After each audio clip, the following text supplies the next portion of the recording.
What's happening? What's happening with it? Yeah. I see people coming in the building. Before we get this show started, make sure that you come in the building, smash on the like button, and then jump in the comments. Let me know you're in the building. Let's see who we got already in the building. Let me see. We got the Queen Sheena is in the building. She said she the number one, the first one to hit the like button. Salute to the Queen, Sheena. Mr. Mechanical, what's happening with it? John Kramer, what it do? Devin Bell, what's happening? DP Rocker, what's happening with it? No Evidence 340, what it do? Ruben Gutierrez, what's happening with it? Dub Right Side, what it do? And yeah, like I said, as y'all come in the building, smash the like button. We got, you know what I'm saying, the big stepper, Money Brown in the building. We definitely gonna cook today. We definitely finna cook today. What's happening with your money? How you feeling? Yes, sir. Yes, sir. What's going down? Everybody chilling. I can't complain, man. Another day. You know what I'm saying? Yes, sir. Rick Timms, what it do? What's happening with you? Yeah, let me see who else. Jay Wash in the building. Yes, sir. And a lot of shit been going on in boxing, dog.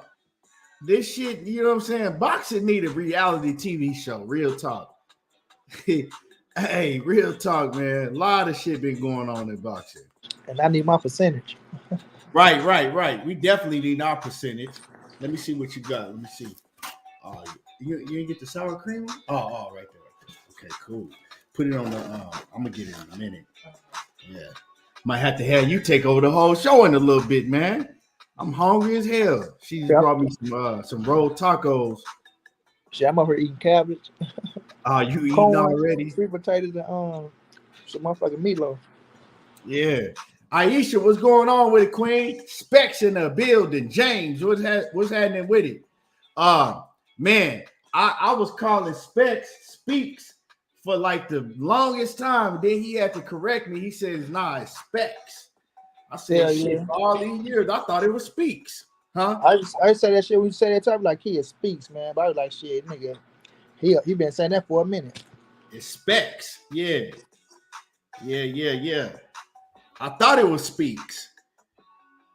Let me see who else we got in the building. I think I got everybody so far, man. So a lot going on in boxing, man. Like I said, as y'all come in the building, make sure that y'all hit the like button. Make sure that y'all hit the like button. This weekend, dog. Did I watch any boxing this weekend? Did I watch? Oh yeah, the Lee Wood. Jermaine Bean in the super chat. He says, "Money, you should have came to Galveston for Mardi Gras." Mobile, man. No doubt. I was talking to my partner today, and Mobile had a Mardi Gras. So Galveston had a Mardi Gras, and Mobile, Alabama had one. Or is that the same one? He just saying it was Mobile because they close. Probably two different ones. Two different ones. Huh? That's Galveston, Texas, right there. That's Texas. Yeah, Galveston in Texas. You know what I'm talking about? But yeah, I was talking to my partner. He live in Detroit. He said he was house sitting for his pops. I said, house sitting? He said, yeah, man, my pops wanted me to stay over here because he went to Mardi Gras in Mobile, Alabama. I said, oh, okay. I said, shit.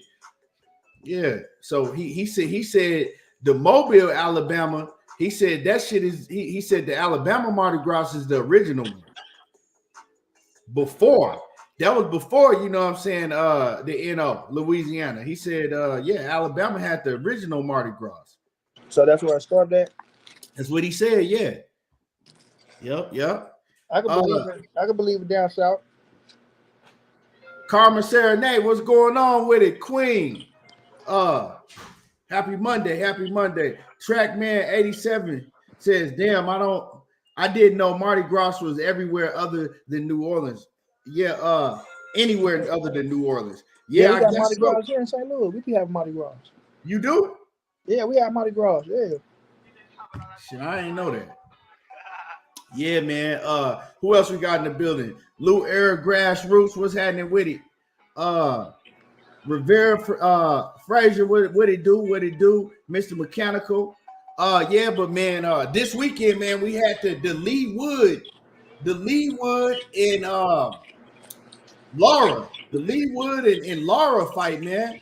And That we was had what you the one at nighttime too. Damn, the I Louise didn't, Neary fight too. I didn't see that. I didn't even see that. The Fight only of the year candidate, bro. bruh, I didn't see it. I saw one fight this weekend. I saw Lee Wood and Mauricio Lara. That's the only fight I watched this weekend. You know, to tell you the truth, I forgot that there was any more fights on. You know what I'm saying? I didn't see no more fights this weekend, but that Lee Wood and Lara fight, man, that was a hell of a fight. And Lee Wood can fight, dog. I thought that shit with Michael Conlon that he did when he got that. You got a lot of noise in the background. Yeah. I thought what happened with Michael Conlon, I thought that shit was a fluke. Real talk. I said, because Michael Conlon was beating Lee Wood. He was winning the fight. And Lee Wood caught him with a hell of a shot, knocked him all the way through the ropes, and that was that. Got the knockout win. But I didn't really know too much about Lee Wood before that Michael Conlon fight. In a fight, like I said, he was losing. But man, Lee Wood was beating Mauricio Lara, hitting him with big shots, hitting him with body shots, head shots. Man, beating him to the punch. He was outboxing him all the way around. He was outboxing him, outslugging him. He was winning that fight. And I said, damn, it's crazy because I told Gina, I said, man, I'm glad I ain't bet on this fight. And right after I said that shit, I look up and Laura caught him with a hook. You know what I'm saying? You can't hook with a hooker. You can't hook with no hooker because you try to hook with a hooker and you see what happened. Laura got his hook off first. His shit landed. Lee Woods didn't get a chance to land. And, hey, it was good night from there. It was good night. And that was a hell of a fight, man. It surprised me. That shit really surprised me because I had Laura knocking out Lee Wood. And it was the other way around. So you just never know what's going to happen in boxing. Hell of a fight, though. Hell of a fight for anybody that got a chance to watch that fight. It was on DAZN, but I'm getting ready to cancel DAZN. You dig what I'm saying? I'm getting ready to cancel DAZN because now they upping the price again. First, that shit was $19.99 a month. No, first, I think when they first came out, it was like $10 a month. Then they jumped it up to $19.99 a month.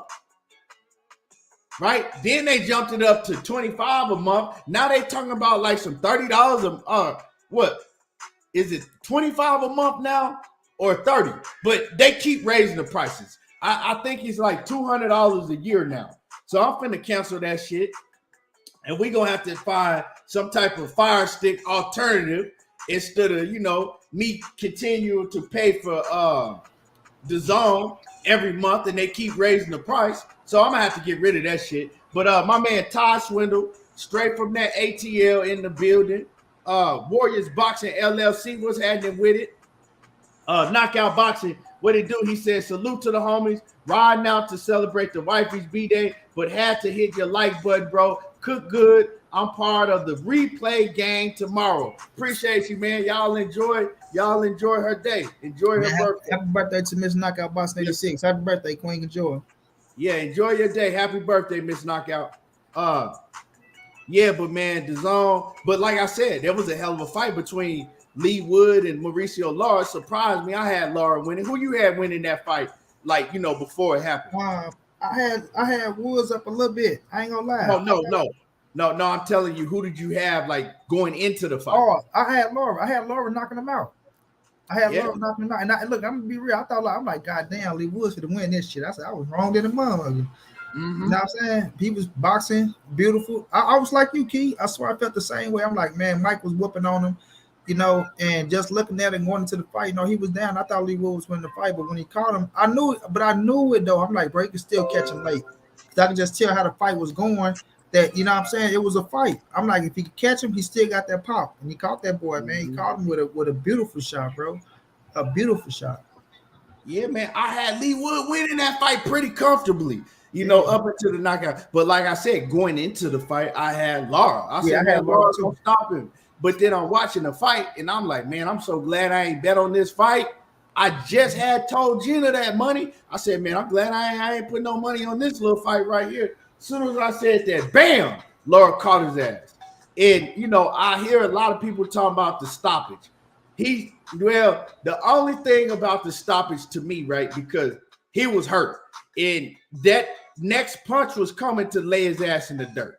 You know what I'm saying? He was hurt bad. He didn't know where he was. He couldn't protect himself. But the only thing is the bell was finna ring within like 10 seconds. But he was going to take another punch. So I didn't really have a problem with the stoppage. You know what I'm saying? Because I feel like that even if he had made it to the bell, he wasn't going to have enough time to recover as bad as he was hurt. Because y'all got to think, he was going to get hit again at least once, probably twice or more before that bell rang. And then was he going to have time to recover? I don't think so. So I think the ref, he acted in good faith. I think that it was a good stoppage because dude was hurt. He was out. You know what I'm saying? He tried, like I said, my money, he tried to hook with a hooker. You don't hook with a hooker. And yeah, man, that's what it was. Yeah, man, I thought it was a good stoppage. I ain't gonna lie to you. I know a lot of people be like, "Oh, let him get up, bro." You can't cheat the man that dropped. The man was out, bro. He was done.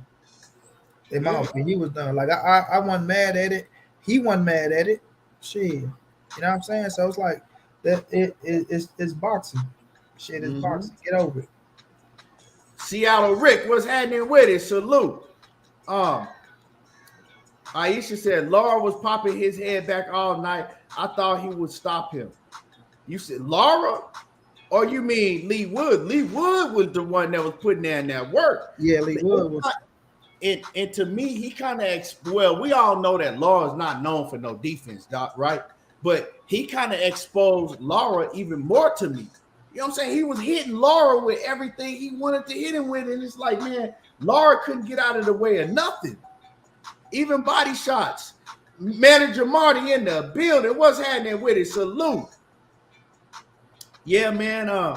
So, like I said, man, great fight, though. Great fight. And I want to see the rematch. I definitely want to see the rematch, man. Now, man, you got to check out that Louise Nery fight, bro. Wherever I was going, I didn't see the fight, but I was going to let you cook on that fight for a little bit. Since I didn't see it, I can't talk about it. But what's up? What's happening with the A1? Manny in the building. But and y'all hit the like button as you come in the building. It's free. Don't cost nothing to hit the like button. But yeah, man, cook on it. You can tell me about it a little bit. Oh yeah, okay. I can't pronounce my dude, my other man's name though. But y'all know who he is, shit. But man, I'm talking about them dudes banging, going back and forth, bro. From like first, my man started off on Nery as he was tagging Nery. I'm like, damn, Nery. I was pulling for Nery. No, I like Nery. But man, Nery started coming back on his ass, bro. I'm talking about nailing him. It was back and forth, give and take, bro. But I could just see Louise Nery, in the early rounds, I'm like, shit, this dude probably stopped Nery ass. You know what I'm saying? Like no defense looked like it was in effect that night. You feel me? Just straight offense going back and forth.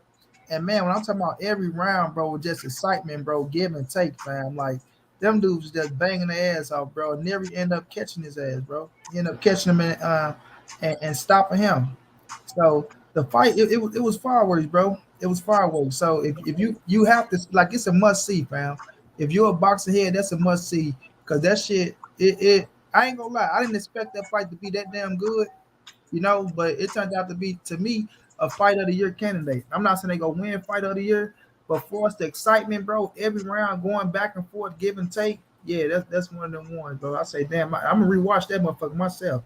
I'm gonna rewatch it myself, bro. So yeah, it was just an exciting fight, fam. Just an exciting fight that Nery came through and he ended up pulling through, catching old boy. And a lot of people was crying about that stoppage. He talking about when he stopped it, that next. I'm like, man, I was okay with that stoppage as well because Nery hit that boy with a shot. Well, he hit him with two shots. Caught him with two big shots. Like he was just wide open head right there, fam. Like there was some brain damage type shit. It's like, You know and the ref stopped him. He was a little. He said a few things like he could have continued, but man, that shit was fireworks all around the board, bro. So both of those fights to me was great main events, and I enjoyed the whole night Saturday, bro. I enjoyed it. I ended up streaming that fight on Instagram as well. After I seen the first round, bro, I said, "Nah, I got to show this fight," because I was streaming the fights, but it was like I thought the main event was coming up. What's that, kid? Y'all gotta have it. Y'all you don't know about this Tony's Creole season. You gotta have this. Oh, nah.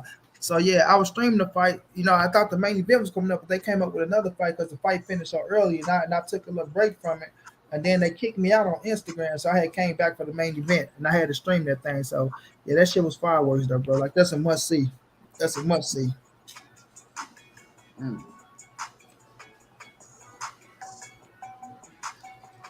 Yeah, Keo about eating them damn tacos, so he'll be back. But yeah, don't worry about it, man. We gonna cook on this on the main event. Come on now, we haven't cooked on the main event. Relax and chill on out, man.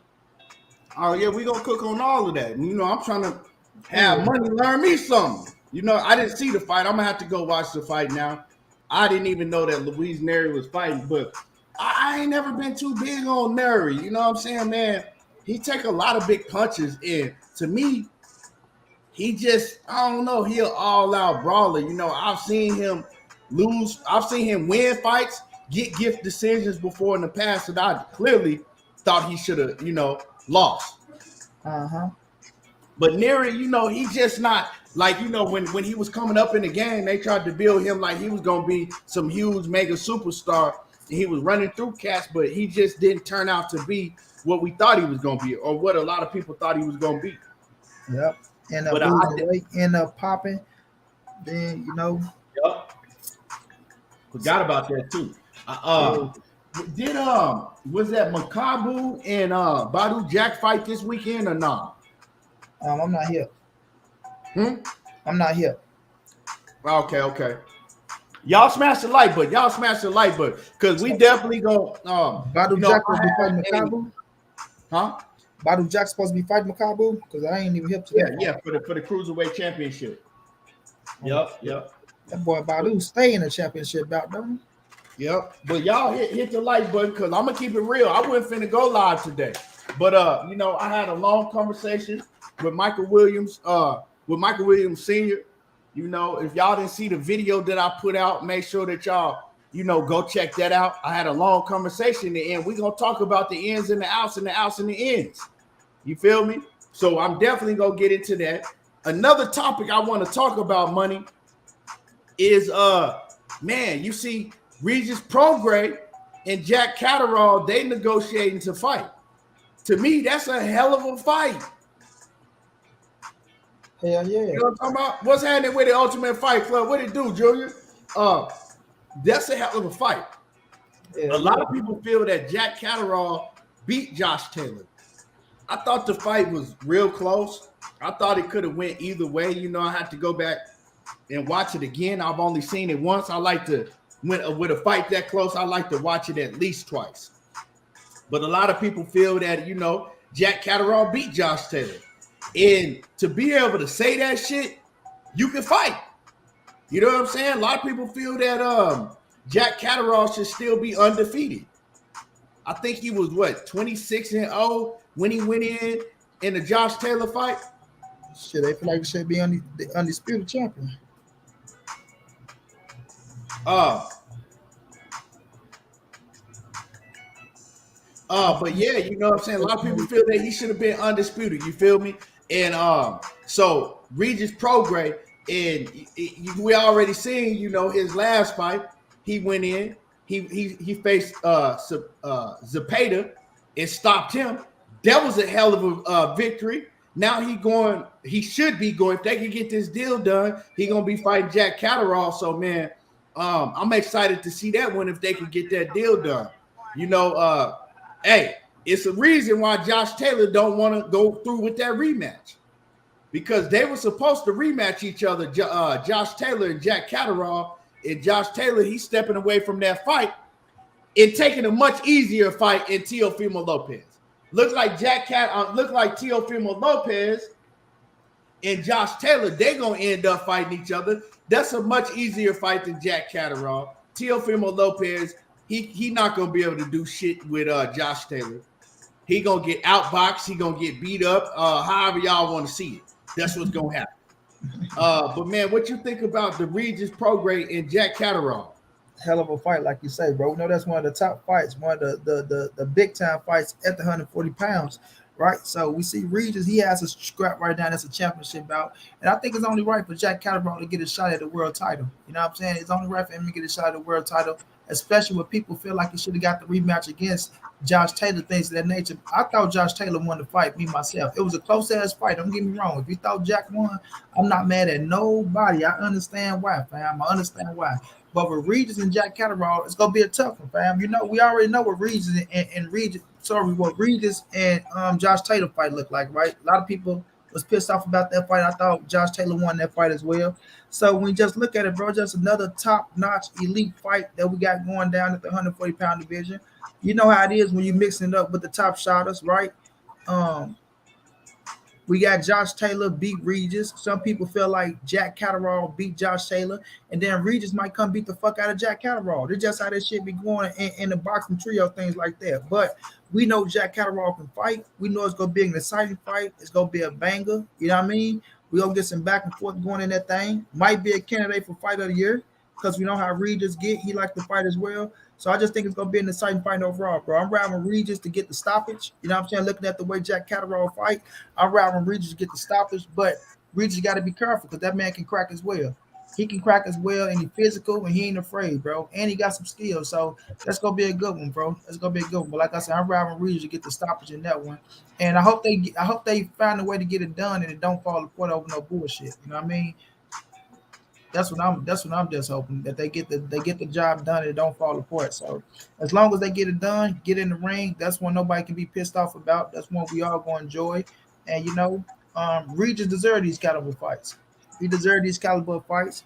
Put him in there with the big shotters so he can make his name off of him. So, you know, if he going out with the shit out of him worse than, you know what I'm saying, than what Josh Taylor did, that's gonna be a statement made, and that just boosts Regis, you know, his profile up that much more. You feel me? Because people gonna say, "Oh, Josh Taylor didn't want the rematch," but shit, Regis took it, and look what Regis did to him. So now the winner of Josh Taylor and Teofimo, Regis can say, "Give me that next." You know what I'm saying?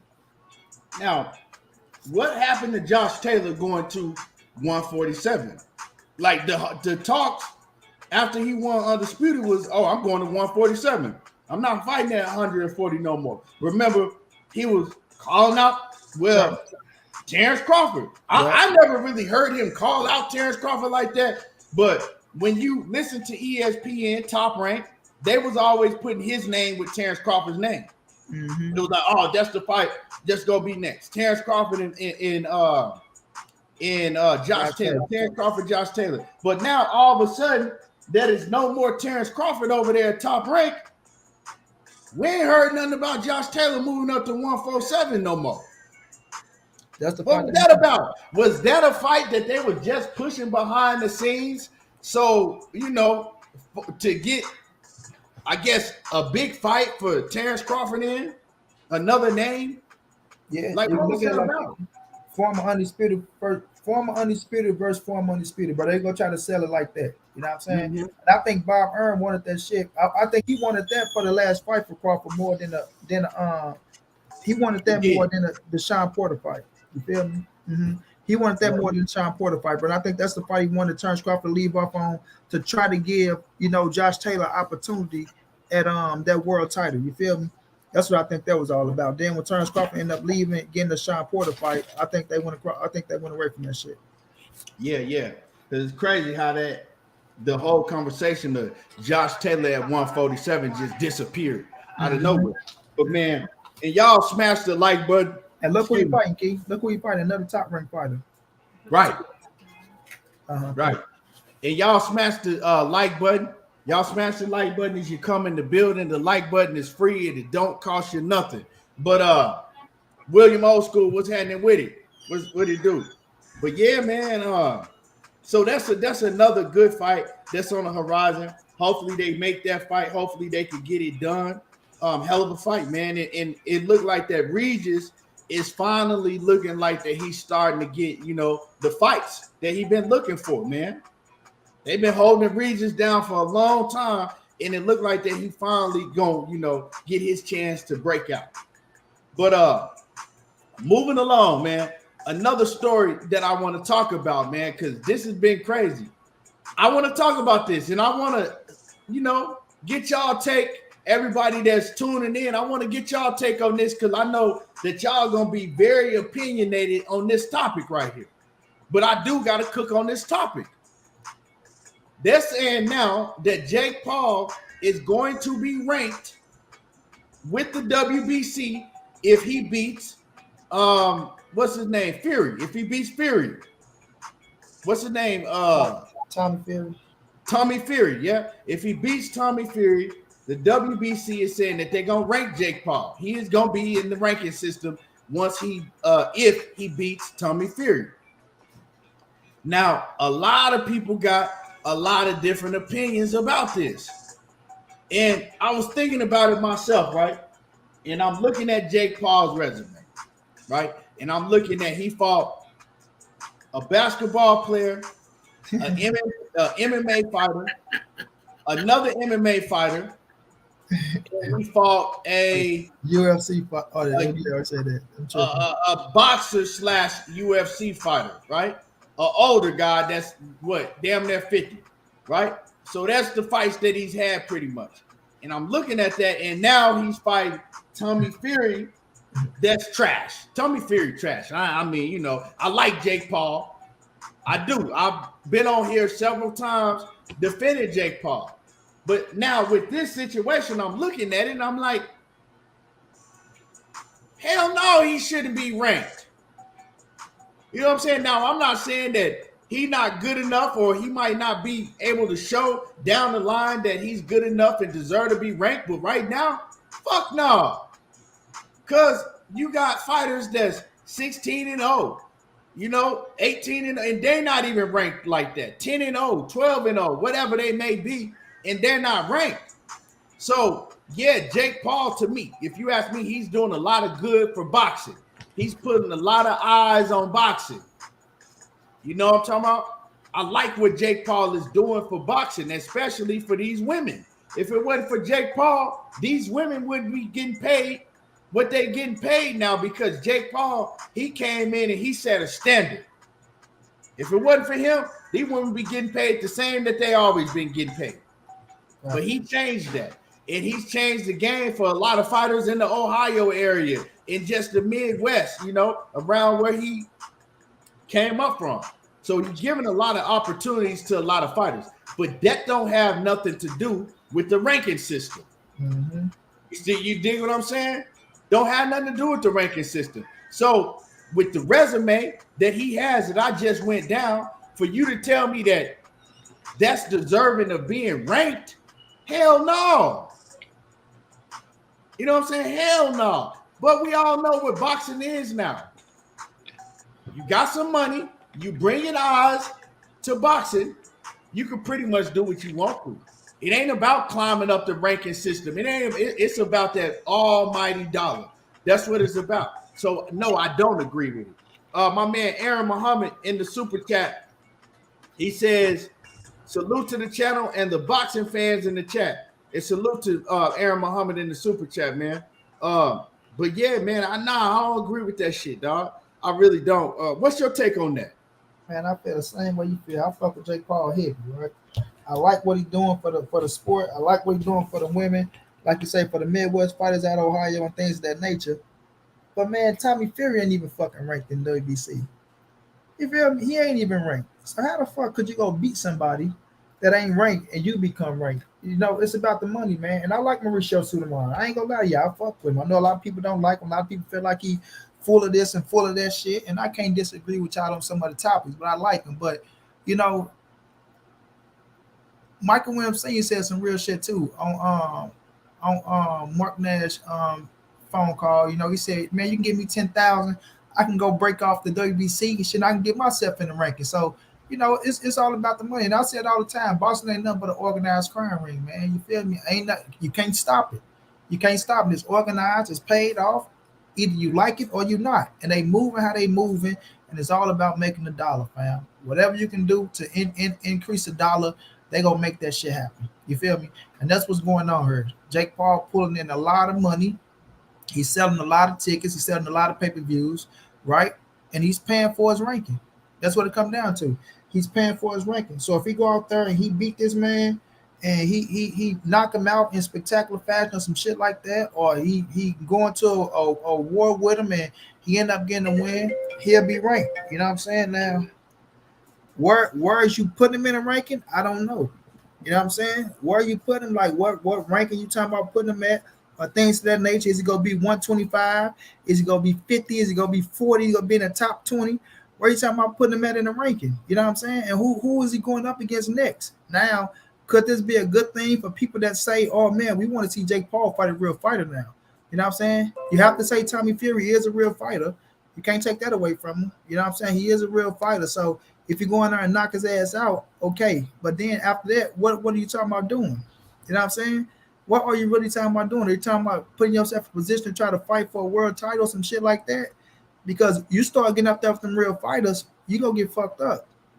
You know what I'm saying? You start up there with them real fighters, you're gonna get fucked up. So let's see what they rank him at. Let's see what they talking about. Let's see what he talking about doing, or what he trying to make happen out of this shit. Because if you can pay for a ranking spot, and we just saying that's what it is, but other than that, I don't agree with this shit, man. Like I say, Jake Paul is entertainment to me. It's an event. I won't mind going and watching fight things of that nature. It's an event where I say it's entertaining to where even if he win or lose, Key, I don't give a fuck because I say this all the time. Like, it's not like he's going to fight for a world title and shit like that. But now it look like the man trying to get serious. You feel me? So let's see what they talking about ranking men and things of that nature, because you can't start fucking up the sport of boxing off of events and spec. I can't even get the word out, but y'all know what I'm trying to say. Shit, you know what I'm saying? Yeah, spectrum little fights like this, because this ain't no real scrap like that, bro. This ain't no real scrap like that. So if he want to get his ass ranked, get your ass in with them real fighters. Get in with them real fighters or whatever division you want to fight at. You know what I'm saying? And let's see if you can really handle the real pressure, other than going in there with certain fighters and putting some shit together. So we'll see how it turned out and how they try to play this shit. Oh yeah, man. It just, to me, it really showed you where boxing is going to. It show you, look, shit, 8 years from now, where boxing will be. You know what I'm saying? It's changing. We'll probably never see boxing like it was. We won't never see boxing like it was when we was coming up watching boxing. It's changing. Whole different sport now. It's turning into more of, entertainment. Like the WWE, remember when they changed their name to World Wrestling Entertainment? Well, that's what boxing is turning into. And a lot of this shit used to be behind the scenes. Now they putting it in front of your face and letting you know. Shit changing, and we putting it right in front of your face. And that is what it is. And hey, for the longest time, boxing was down under. So now they willing to do whatever they got to do to make boxing a huge attraction like it once was in the 80s and the 90s and things like that. They willing to do whatever they got to do, and we see what they doing. Before you know it, KSI, he gonna be ranked and shit. Motherfucking Blueface gonna be ranked. For real, bro. Hey, it is what it is. Mark Q, what's happening with it? Salute.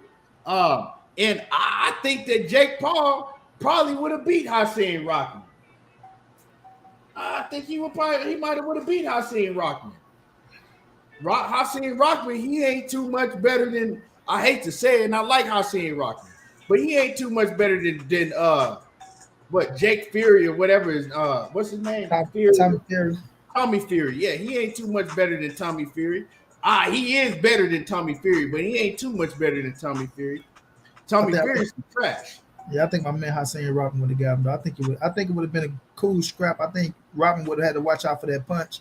But I don't like Jake. He can fight for, like Corey said, he can go and fight for his offense, but he don't know how to get away from punches and shit. Like, he don't know how to roll with punches and things of that nature. So I think it would have been interesting in the first few rounds with Jake Paul going out there being fresh and him throwing it and letting his shit go.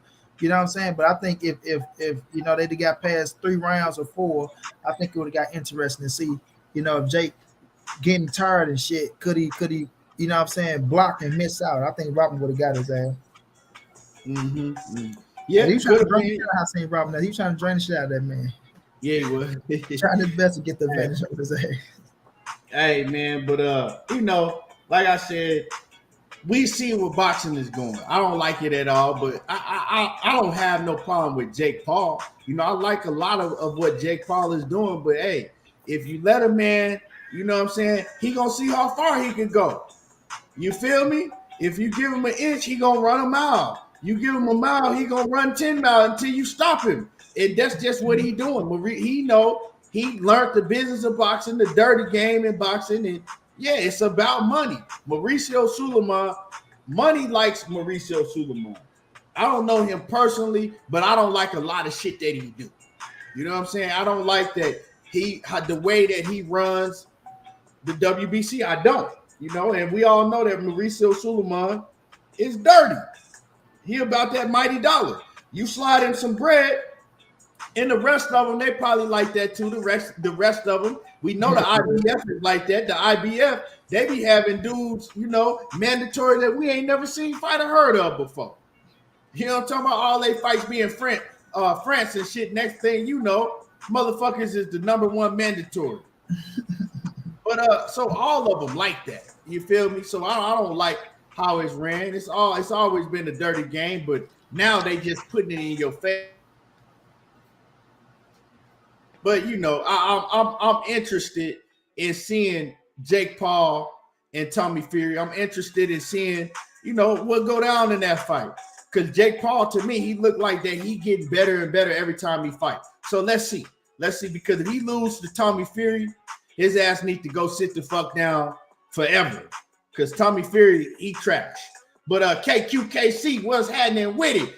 Wow. In the building. My brother KQ. The OG KQ was going down.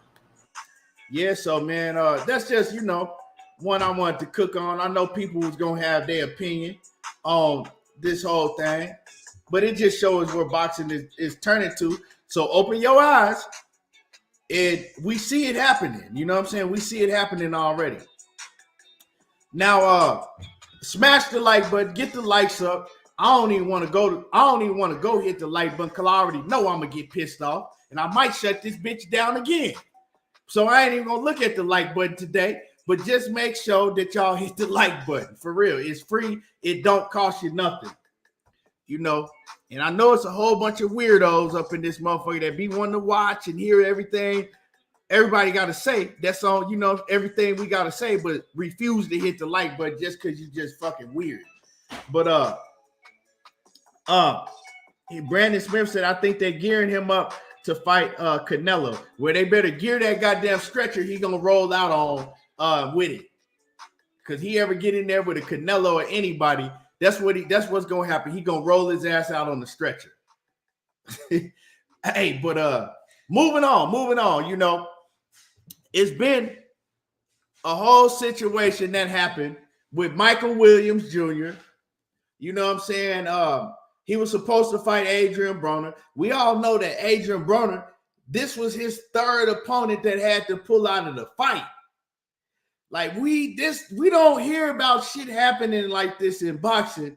You know what I'm saying? AB, he been trying to fight. Well, if you let him tell it, he been trying to fight over a year, right? But he wasn't in shape. On several different occasions, he wasn't in shape. You dig what I'm saying? So AB, he been training for over a year though. I think Adrien Broner, he started training January of 2022. We at the end of February, damn near 2023. So it did take all of that time for Adrien Broner to get in shape. We heard the stories about AB. He was still drinking all throughout, you know, well, for the most part, throughout the Brandon Figueroa training camp, the training camp that he pulled out, and he said that he had mental health issues. Yeah, y'all remember that? And, you know, somebody came up here and argued me down. I ain't gonna say their name, but if y'all saw the show, Y'all know what we talking about. Somebody came up here and argued me down that Adrien Broner really did have to pull out because of mental health issues when I was saying that it was because he wasn't going to be able to make the weight. And now we know why he had to pull out of the fight. It was because he was drinking during training camp and he was still well out of shape. So he wasn't going to be able to make the weight at all, nowhere near close to the weight. So he needed more time, a lot more time to get in shape. Now we finally see Adrien Broner finally getting in shape. You know what I'm saying? He finally getting in shape as far as, you know, I don't know how good of a shape he is. He look in shape. You know what I'm saying? His body. He's finally lost the weight, got abs and shit. You know, he's finally got there. And was he going to be able to make 147? I don't know. We didn't get that far. Because the reason why we didn't get that far is Michael Williams Jr. ended up having to pull out of the fight because his jaw got broke during training camp, you know. And when the story came out, hey, everybody's pointing the finger at Roy Jones. Before anybody knew about what happened, people was pointing the finger at Roy Jones. And Roy Jones is the trainer of Michael Williams Jr. You know what I'm saying? Roy Jones is the trainer of Michael Williams Jr. And people were saying, why the hell does Roy Jones have Michael Williams training, right? Sparring 8 days out from the fight. He ain't supposed to be sparring no more. All the sparring is supposed to be done with. That's what a lot of people were saying. So people start pointing the finger at Roy Jones right off the rip. And then Michael Williams Sr. came out and he spoke on it. You know, I didn't get to see all of, you know, what he said on Mark Nash's channel, but I'm gonna get into all of that because I had a long conversation with Michael Williams Sr. myself. You know what I'm saying? I put out a couple videos on the situation. Michael Williams Sr. saw the videos, and you know, yeah, me and him had a good conversation about it. But you know, going back to what I'm saying, right? So Michael Williams Sr., he came out and he put the blame on Roy Jones. You know what I'm saying? He said Roy Jones had his son in there. And I'm saying what I heard from Mark Nash's interview. I haven't got into what me and him spoke about yet. So just bear with me and I'm gonna get into what me and him spoke about after I let Money cook on the situation. But you know, on Mark Nash's channel, he just basically talked about how, you know, he felt that Roy Jones was it was a sabotage situation where Roy Jones had his son in there sparring and shit, you know, because Roy Jones had a big ego and wanted to prove a point. He talked about how Roy Jones had tried to get his son to pull out of the fight, and he tried to get him to pull his son out of the fight, and they both refused. You know what I'm saying? Because they looking at it like, hey, this is a chance of a lifetime. My son trying to go get this bag, and you know, hey, we trying to face some people look at Adrien Broner as a Hall of Famer. We trying to, you know, get in the ring with a Hall of Famer. We don't get these type of chances every day. You know, so he was like, yeah, Roy Jones, you know, because of his ego, because he wanted us to pull out of the fight for whatever reason he had, and we refused to pull out of the fight. He trying to prove a point and have my son in there sparring 8 days before the fight. And if my son was never in there sparring, he would have never sustained this injury. He didn't have no business in there. Roy Jones didn't know what he was doing. So, you know, long story short, they was pointing the finger at Roy Jones for being a horrible trainer in, you know, several different areas. But like I said, I'm going to get into all of that more. Now, when I listened to Michael Williams Sr., I was like, okay, you know, like I said, I didn't listen to because it was a long interview and I was intending to go back and watch it, but I was busy with the kids and things like that, so I didn't get a chance to watch it all. But, you know, in the meantime, before I got a chance to watch all of what he said, I saw the World Combat Sports. He put out a great interview with Roy Jones. And Roy Jones, he talked about how, you know, Michael Williams was in training camp and White Michael Williams, he said he was getting beat on by 130 pounders. He said he was trying to, you got a lot of noise in the background. Damn, again? Hold on. It sounds like you in the football stadium. But he was saying that Michael Williams was getting beat on throughout the camp. He didn't like how he was looking. He said he had him sparring smaller guys than the weight division that he was going to be fighting at, because him and AB was going to be fighting at 147. So he says, look, man, I was trying to protect the kid throughout the whole training camp. He says, I had, some of my best fighters that was begging me to get in the ring with him. But hey, I was like, nah, y'all can't touch this kid. Nah. So he says, I put him in there with a couple of my fighters that was 130 pounders, that was 3-0. And he wasn't looking good against none of them. He was getting hit with all type of unnecessary shots. Still choking? Huh? I'm cool. You good? He was getting hit with big shots throughout training camp, and I didn't like the way that he was looking. He says, so, we had the same thing that happened in the John Boza fight. He said before he went in to fight John Boza in that training camp, I had advised him to pull out of that fight because I didn't like the way he was looking at 140 pounds, right? He says in that training camp, it was kind of pretty much the same thing. And I advised them to pull out of that fight. And he says, hey, they didn't want to listen. They went into the fight, and he ended up getting embarrassed and knocked down about 4 times in the John Boza fight. So he says, carry over to this training camp, I saw the same exact thing, and I was trying to save the kid. He said, because I didn't want him to go in there and to get hurt by Adrien Broner. This is what he's saying, right? So, because I'm going to get into both sides. So he said, I didn't want him to get hurt by Adrien Broner. I didn't want that to happen. So he says, they're talking about I was sabotaging the fight. No, I was trying to save him from getting hurt. He says, imagine what Adrien Broner would do to him, somebody that's won more world titles than these guys that I got him sparring with have fights. That these dudes is 3-0. Adrien Broner that won more world titles than these dudes have had fights. And he can't cut it in the ring with them. So what you think he gonna do when he get in the ring with Adrien Broner? When Adrien Broner hit him with 8-ounce gloves on. This is what Roy Jones is saying.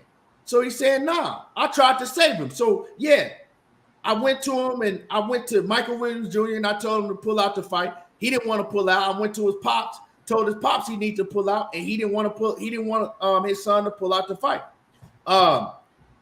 He also says, because Michael Williams Sr. had talked about how Michael Williams had called his dad and said, look, Roy is acting weird. His energy is different towards me. He acting weird throughout this camp. And so Roy Jones addressed that and he says, look, yeah, my energy was different. I had the energy like, look, you don't look good. I had the energy like, what I'm saying? I'm afraid for him to get hurt. You think that the things that you was doing against these lower caliber fighters, you're going to be able to get away with Adrien Broner, and that shit ain't going to work. He said, so that was my energy that he was going in there, and he might seriously get hurt against a, former world champion, a fighter on the caliber that he never been in the ring with. So he said, yeah, my energy was different. So Roy Jones's take was, basically, I'm trying to save the kid from getting hurt. And then Michael Williams Jr. take is like, hey, from what I heard in the initial beginning, right? From what I heard on Mark Nash, because I didn't get the full story. I only heard, the part that I heard about, probably like 10 minutes, 15 minutes of it. Michael Williams Jr. was like, shit, this is an opportunity of a lifetime. No, you ain't pulling my kid out of this fight because he want to fight. So I'm going to get deep into what the real story is and what more of the real story, because like I said, me and Michael Williams, we had a very long conversation. But I'm going to end it right there, and then I'm going to get back into what me and Michael Williams Jr. talked about, this morning. But, what's your take on the whole situation, just from that standpoint? Well, I kind of like I've been said that as well, bro. I felt that too. For as Roy Jones not want him to get hurt, like I said, I seen it from both sides. I understand Roy Jones. Like, listen, he ain't looking too hot. I said all this before any of this came out, bro. And I'm not trying to make it like I'm Nostradamus around this motherfucker, but I can be Nostradamus. You feel me? But nah, like I can feel where Roy Jones coming from, being a coach, right? And you seeing the kid not being able to get in there and do this and do that, and you like, okay, I done seen this kid just come off a bad loss. You know what I'm saying? It didn't look too hot. His first time on TV. You know what I'm saying? People remember you for that shit. And y'all know the internet is harsh. The internet is harsh, baby. So, he probably looking at it like, you know what, I don't want this kid to get embarrassed again, this, that, and all that shit, right? That's a feeling as a coach, and I can understand him. For you getting in there and how he looking in the sparring match and things of that nature, because it's gonna fall back on the coach. Everything falls back on the coach. And we all know what happened with Chris Eubanks, how he just got his ass knocked out. So now he coming back with Mike Williams Jr. Look like he's gonna look bad on him again. He can feel it. He know it, right? He know what's gonna happen in the ring. I know we not done. We all see what's going on. We all know what's gonna happen in the ring. So that's the aspect from Roy Jones Jr. as a coach and things of that nature. You know what I'm saying? That's why I say I want to get. But even as a coach, right? And you get this close to a fight, 9 days out, and it's hard to say we go pull out of the fight 9 days out. And I don't want to jump the gun because I know you got some other things to talk about. You know what I'm saying? But just from Roy Jones' part of it and what he's seeing as the coach and looking at it, things of that nature, I can feel that as well. I can't sit up here and fake it like, oh well, nah, that couldn't been his thoughts and things of that nature. Because I feel like that's exactly what he felt. You know what I'm saying? Now, people summing up a little bit, I care about him and things of that nature. It can just come down to the point to where, man, your ass ain't ready, man. I'm not going to go in that goddamn ring with you. You get embarrassed, I get embarrassed. I'm looking bad on my behalf on this and that and all that shit as well. I love the kid, this, that, and all that. Not saying he don't love Mike Jr. Let me say that first of all. But, the main point is, through Roy Jones' eyes, I'm not going to get embarrassed. You know what I'm saying? I'm not going to get embarrassed. I don't need this on my resume.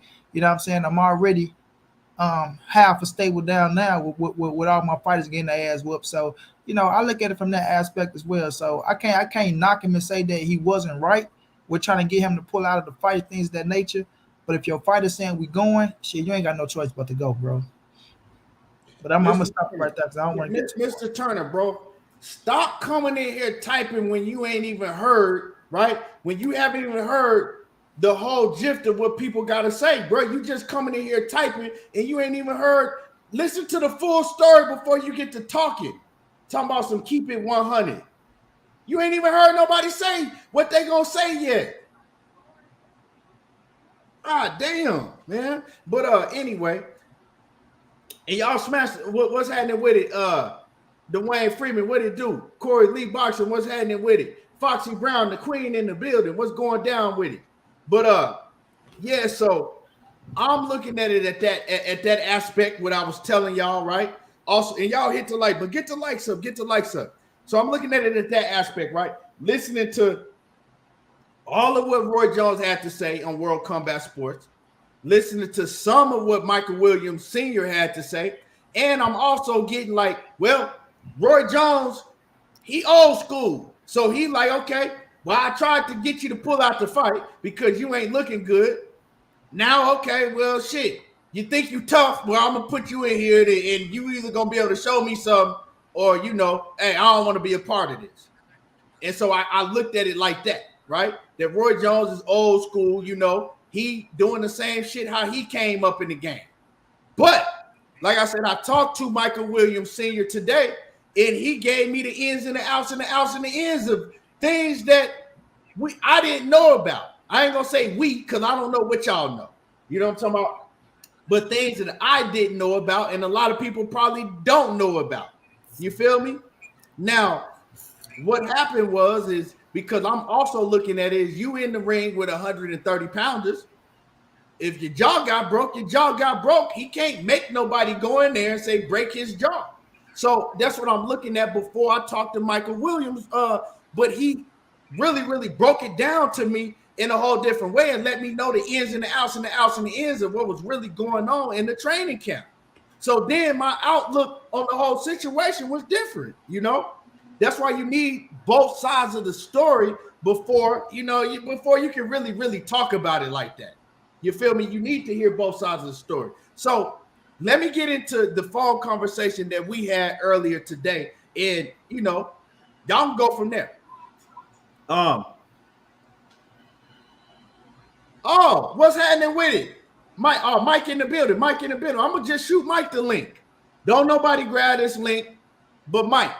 And he can tell y'all a lot better than I can tell y'all. You know what I'm saying? I'm gonna let y'all hear from him. So y'all get the lights up. I'm gonna shoot Mike this link. Give me 1 second. Matter of fact, Mike, I'm gonna send it to your phone. I'm gonna shoot the link to your phone. That way, it's easier that way. Hold on, let me get this link and send it to Mike. Yeah, so now I got the man himself coming to the building to tell you what happened with the situation. So you know what I'm saying? He, like I said, he gonna be able to tell you what happened with the whole situation much better than I can because he was there. I was just gonna tell y'all from what I heard, and y'all got to get the lights up. Smash the like button. Y'all crazy, man. These dudes be weird as hell off in this. For real, they just be sitting in the back, and you telling them to hit the like button, and they still refuse to hit the like button. Smash the like button. Hold on. I got you. I'm saying it right now. Hold on. Damn.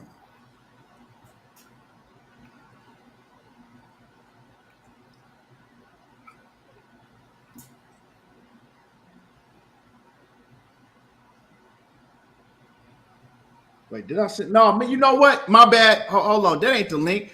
I got to drop it in the comments. I forgot I can't. I sent him the damn, whatchamacallit to the show. I'm going to have to drop it in the comments. Don't nobody grab this link but Mike.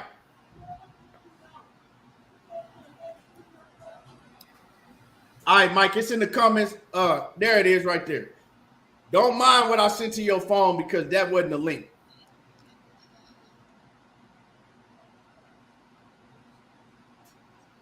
So we're going to wait for Mike to come on, and he going to tell you, you know what I'm saying?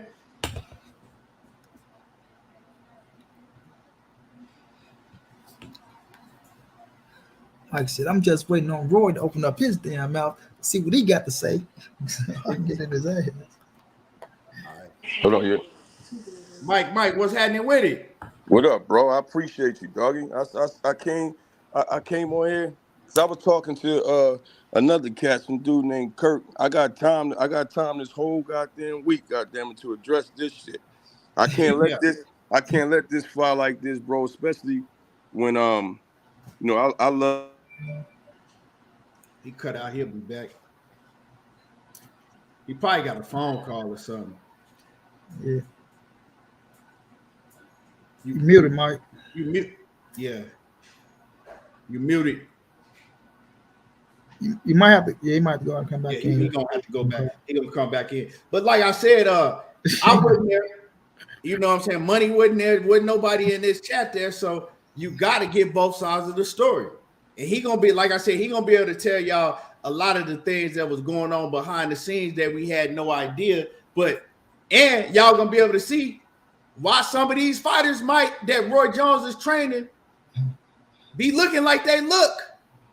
Shayna, don't have you on no bullshit. There you go. Here you go. My bad, bro. I had to put the phone on Do Not Disturb. Yeah, somebody was trying to call me. But now, anyway, bro, I appreciate you, dog. You know what I'm saying? So, like I said to you earlier, man, you definitely got my attention. I usually don't even pay people no attention, man. But I think this is very important because if you let a lie linger, it becomes the truth. You know what I'm saying? Right. And like I said, when Roy finally responded, it hurt even more because he didn't want to take no responsibility for what happened, knowing that he was really on some bullshit. And again, like I said in the beginning, he's always been trying to cover and protect his brand. You know what I'm saying? So I'm open to all the questions, and let's get it popping, bro, because I'm gonna let the truth out. Let me say this too. Let me say this too, and I agree with you, Mike, saying on that, because we all know 9 days out. I don't give a fuck if you say the sporing wasn't ready or nobody should be sporing 9 days out. I don't give a fuck what the situation is. You know what I'm saying? Hey, bro, it's less than that. You gotta remember, today we're supposed to be down in Atlanta. Right, facts. You know what I mean? We got this whole week. BLK Prime has shit for us to do.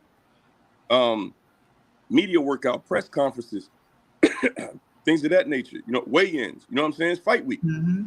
Facts. You know what I'm saying? But go ahead, kid. Yeah, man. Just let the people know, like, just from the jump, you know, what was going down. You know, I mean, Pete, like I said, a lot of people don't know the story, what was going on from the outs and the ins and outs. They just hear from one outlet to another outlet, and they just hearing a lot of different shit. So they really want to know, you know, what was really going on. I told them what I heard. I think I probably heard about 10, 15 minutes of the, you know, when you was on Mark Nash. So I didn't hear all of what you had to say. A lot of shit you told me, I had no idea. And then I heard all of what Roy Jones said. So I was just, when you came, when I seen you, I was just about to, you know, let them know what was really going on. From the ins, the outs and the ins, like what was really going on in the inside. So just let everybody know what was really going on. All right. They pretty much know what Roy Jones said. Right. So, which is some bullshit. So for one, Roy only had 3 weeks to deal with Mike. 3 weeks. Because we do a split camp. He's home with me. We're getting ready. He's in shape. And then we send him to Roy for technical work. 3 weeks. That's all you had to do.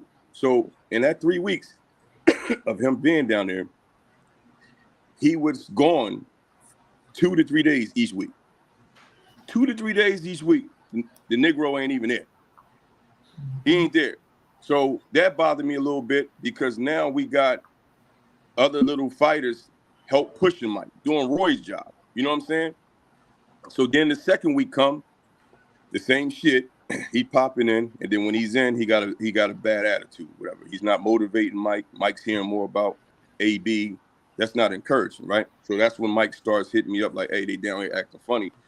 But it was never a hey, I want to go home. He just let me know. You know, you talk to your kids. He's like, yeah, they down here acting funny, man. I'm not feeling it, but he's not like I want to go home, so I'm not bringing them home. I'm on some, all right, yo, this hanging there, suck it up, bro. Like, you know what I mean? Maybe they being hard on you because it's AB. Mike's like, nah, it's different, but I'm good.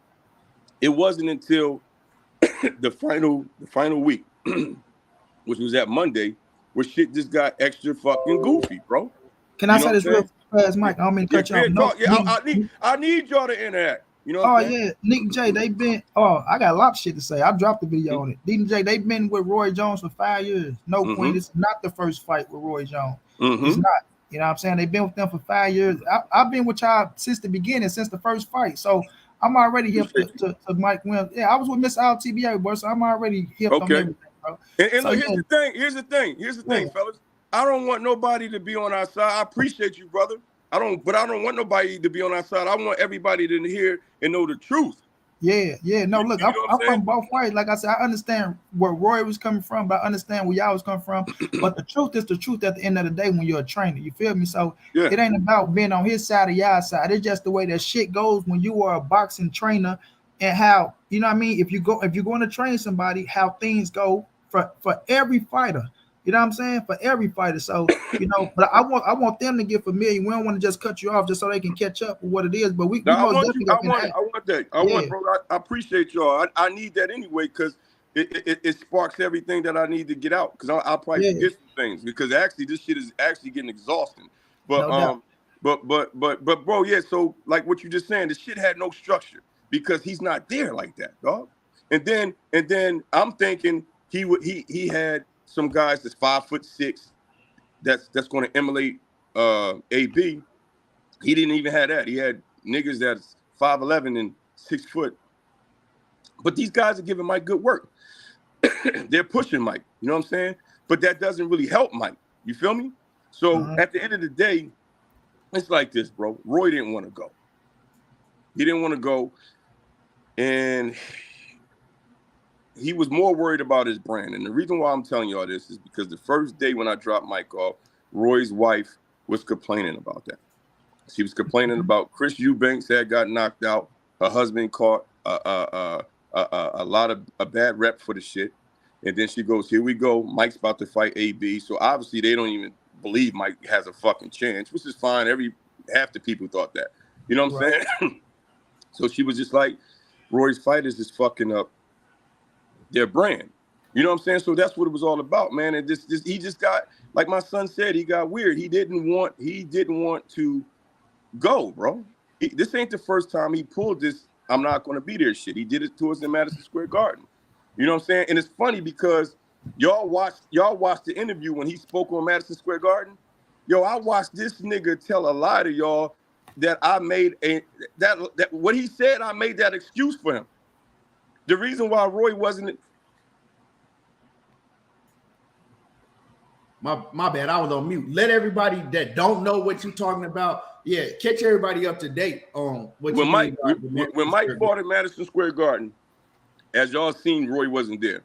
The reason why Roy, yes, he did tell me that Mike wasn't strong because I don't want to lie on Roy. I'm not going to lie on him. Excuse me, y'all. Yes, he did tell me that he didn't think Mike Jr. was strong at 140. Okay, cool, whatever. We still went for it. But the biggest thing is he was like, hey, I can't be there. I'm going overseas. They paying me to go overseas. So I said, all right, cool. Then, brother, go ahead. Get your money. We're going to be all right. Mike will hydrate up. We should beat John Bowser. Well, we got our ass beat, but Roy wasn't there because of that reason. It wasn't because he cared and all that. That nigga went to go get the bag, bro. Roy's been about the bag. He's about money, bro. I'm telling y'all the truth. Roy, this is the same man who I had. We had local promoters paying Roy to show up, and these local promoters was like, "Yo, that's your son's coach, your son's trainer. Your son is fighting on our card. We gotta pay this nigga to come."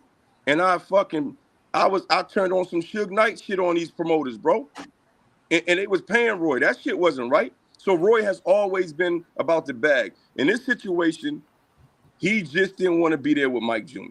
That's it. He didn't believe in Mike. So let Mike be great. Let Mike go get his own money. Now, so I fight for my son money. Now, a lot of people want Mike. A lot of people want to know, like, okay, well, if that's the case, you've been with Roy Jones for 5 years. You know, that's a long time. That's a lot of training camps. Why did y'all stay with Roy? Because, bro, I'm gonna keep it real. That's the keep receiving that clout. That's just as real as it get, bro. You know what I'm saying? I knew Roy wasn't the best fucking trainer, bro. But we went from being known locally to when Roy started fucking with us. We turned, like I said, we was like Tupac on death row representing RJJ. Why y'all think out of all those fighters, Mike Jr. is one of the most popular fighters out of Roy's stable? You know what I'm saying? That's real. Because I knew how to utilize Roy. You know what I'm saying? That was all. It was for the clout, man. It was for the clout. I'm gonna do what I gotta do for my son, bro. Facts. And what y'all gotta understand is this too. Like they independent too. So it's like everything coming out their pocket. So, I'm sorry. Go ahead, bro. I'm sorry because somebody just said something. My bad, bro. You can answer the question. If you can see the question, you can answer it. Yeah, I'm just gonna say this. It's come to the point to where, man, I say it all the time. It's the boxing game. You feel me? And we ain't just gonna put it out there, but everybody use everybody, fam. But you know what I'm saying? You do find some genuine business people on the side of things of that nature. But how I look at this shit is this, y'all. A lot of people say, well, yeah, Mike Williams Jr., he wasn't ready. He was this, it was that. But that's the risk that Mike Jr. is willing to take.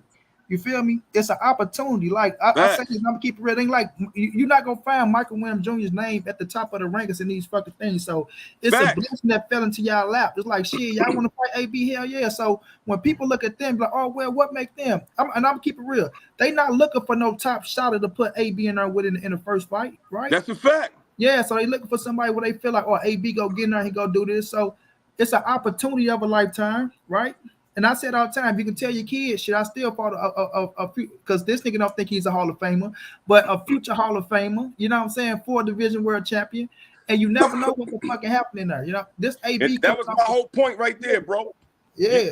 Yes, the odds is stacked against Mike Jr., but none of us know. Even Roy was saying Mike's defense was all fucked up, but then he was turning around telling me Mike's offense was good. But at the end of the day, none of us know what was going to happen in that fucking fight unless we seen it. And then it was just the opportunity, bro. That's why I was fighting so hard for my son to keep him in this fight, bro. And when I mention money, it's not that I want the money. I got my own money. My son deserves that money. I'm fighting for my son's bag. You know what I'm saying? Now, opportunity of a lifetime. Mike's not ranked. We're doing our best independently. He's not signing nobody. So when you get an opportunity like this, whether you're gonna get smashed, TKO'd, or knocked out, you fucking go for it. Because Mike can throw some shit, catch AB, and the whole shit change. And then everybody be like, damn. You know what I'm saying? And then all y'all talking bad about AB. He got beat by Mike Jr. Well, shit, we'll never find out, right? So let's go back to when I exposed myself for being honest. I said that we was still going to fight with his shit fractured. Bro, that's some real shit. Me and my son was a fucking emotional wreck. Yes, our stupid asses was going to try some shit like that, bro. Yeah. It was dumb. We was emotional. We was panicking because we knew this shit was slipping away, right? And I'm looking at my son like, damn, my son had an opportunity and it's about to be gone. That's why we was going to do that crazy shit. Now, you know who woke us up? My wife. Because me and Mike was inside the house at the kitchen table. His mouth was fucked up. You know what I'm saying? And he like, think I can still do it? You think I can still fight? I'm not a fucking doctor, my nigga. I'm like, it's fractured, right? Fractured don't mean it's broke. Man, my wife said, if y'all don't knock it the fuck off. My wife said, you niggas sound stupid over there talking about fighting with a broken jaw. My wife said, fractured means broken. And she said, I'm not letting my baby get in that motherfucking ring. And I looked up, Mike looked up, and we was like, yeah, we bugging over here. You know what I mean? And then it was, at that point, it was like, it's time to just let it go. So, go ahead, I'm sorry. Let everybody know what Mike had to give up, right? To get this fight. Like, you know what I'm saying? His drink, yeah. So, hey, yeah, man, that's the thing. That make a lot of sense. That's the thing that makes me so mad at Roy, y'all. Y'all gotta understand why I was so emotional. Roy, Mike was going to be a cop, right? He was pursuing this whole law enforcement shit. This is the same man who told me, he said, hey, fuck all that cop and army shit. Your son is, this Roy Jones said to me, fuck all that cop and army shit. Your son is too fucking talented. Get that shit up and just stick to fucking boxing. Focus on boxing. If he gonna box, let him box. So he motivated all of us. We said, fuck the police, fuck everything. And then, nigga, we get an opportunity like this and you flake out? Come on, man. Yeah, so like when you explain that to me, because I'm looking at the situation, I'm like, well, he ain't really want to box like that anyway, because he going into the police academy. And then when you told me that he gave all that up to box full time, and that Roy was the one, that talked him into boxing full time and saying fuck the police academy and all of that, then I looked at it a little different. Like, okay, he didn't already gave up what he wanted to do. You know what I'm saying? Now he back to nothing. Now it's like, now I don't got that, and I didn't fuck this off. You know what I'm saying? Now this is fucked off. And so, hey, that's a lot to deal with. Now, I don't know if you can see the super chat on the screen. I'm gonna address it right now. I can see it. So my brother, no disrespect taken. You know why? You was absolutely right, nigga. It comes with the game. That's what the fuck we get. But Roy still holds some, has to be accountable, bro. You know what I mean? So yes, it's some fucking blame on Roy, my nigga. But you right. It comes with the territory, bro. You know what I mean? But let me say this. Yeah. And I'm not trying to make up for nothing. See, y'all keep trying to look at Senior and be like, oh, well, y'all had Roy here, y'all had Roy. Listen, they had fights together where Roy made a couple dollars as well. I'm not saying Roy needed, he rich, this and that. It don't change the fact that Roy made money off us every fight. I made sure that nigga ate. Yeah, but that nigga Roy was getting. Listen, bro, I love you up there, my nigga. I love you up there, bro. Roy was getting money when Mike wasn't getting no money, bro. Yeah. Yeah, so when Facts, bro. they keep saying this shit, man, I know how all this shit work, bro. But my thing is this: when you follow the procedure of boxing, right? Look, what if Roy feel like he ready or not, right? Because y'all keep saying where Roy is, Roy didn't want to get him hurt. Roy, I see where Roy coming from. I can feel it as well, right? But saying you said something, then you pull out. You like if you don't feel like a motherfucker ready, you pull out. And like I said in my video, it ain't like this man ain't never coached his son before. He can go in there and say, you know what, fuck it, Mike, I'm gonna train you and we'll get some help along the way. But we taking the fight. People is not bitches out here, man.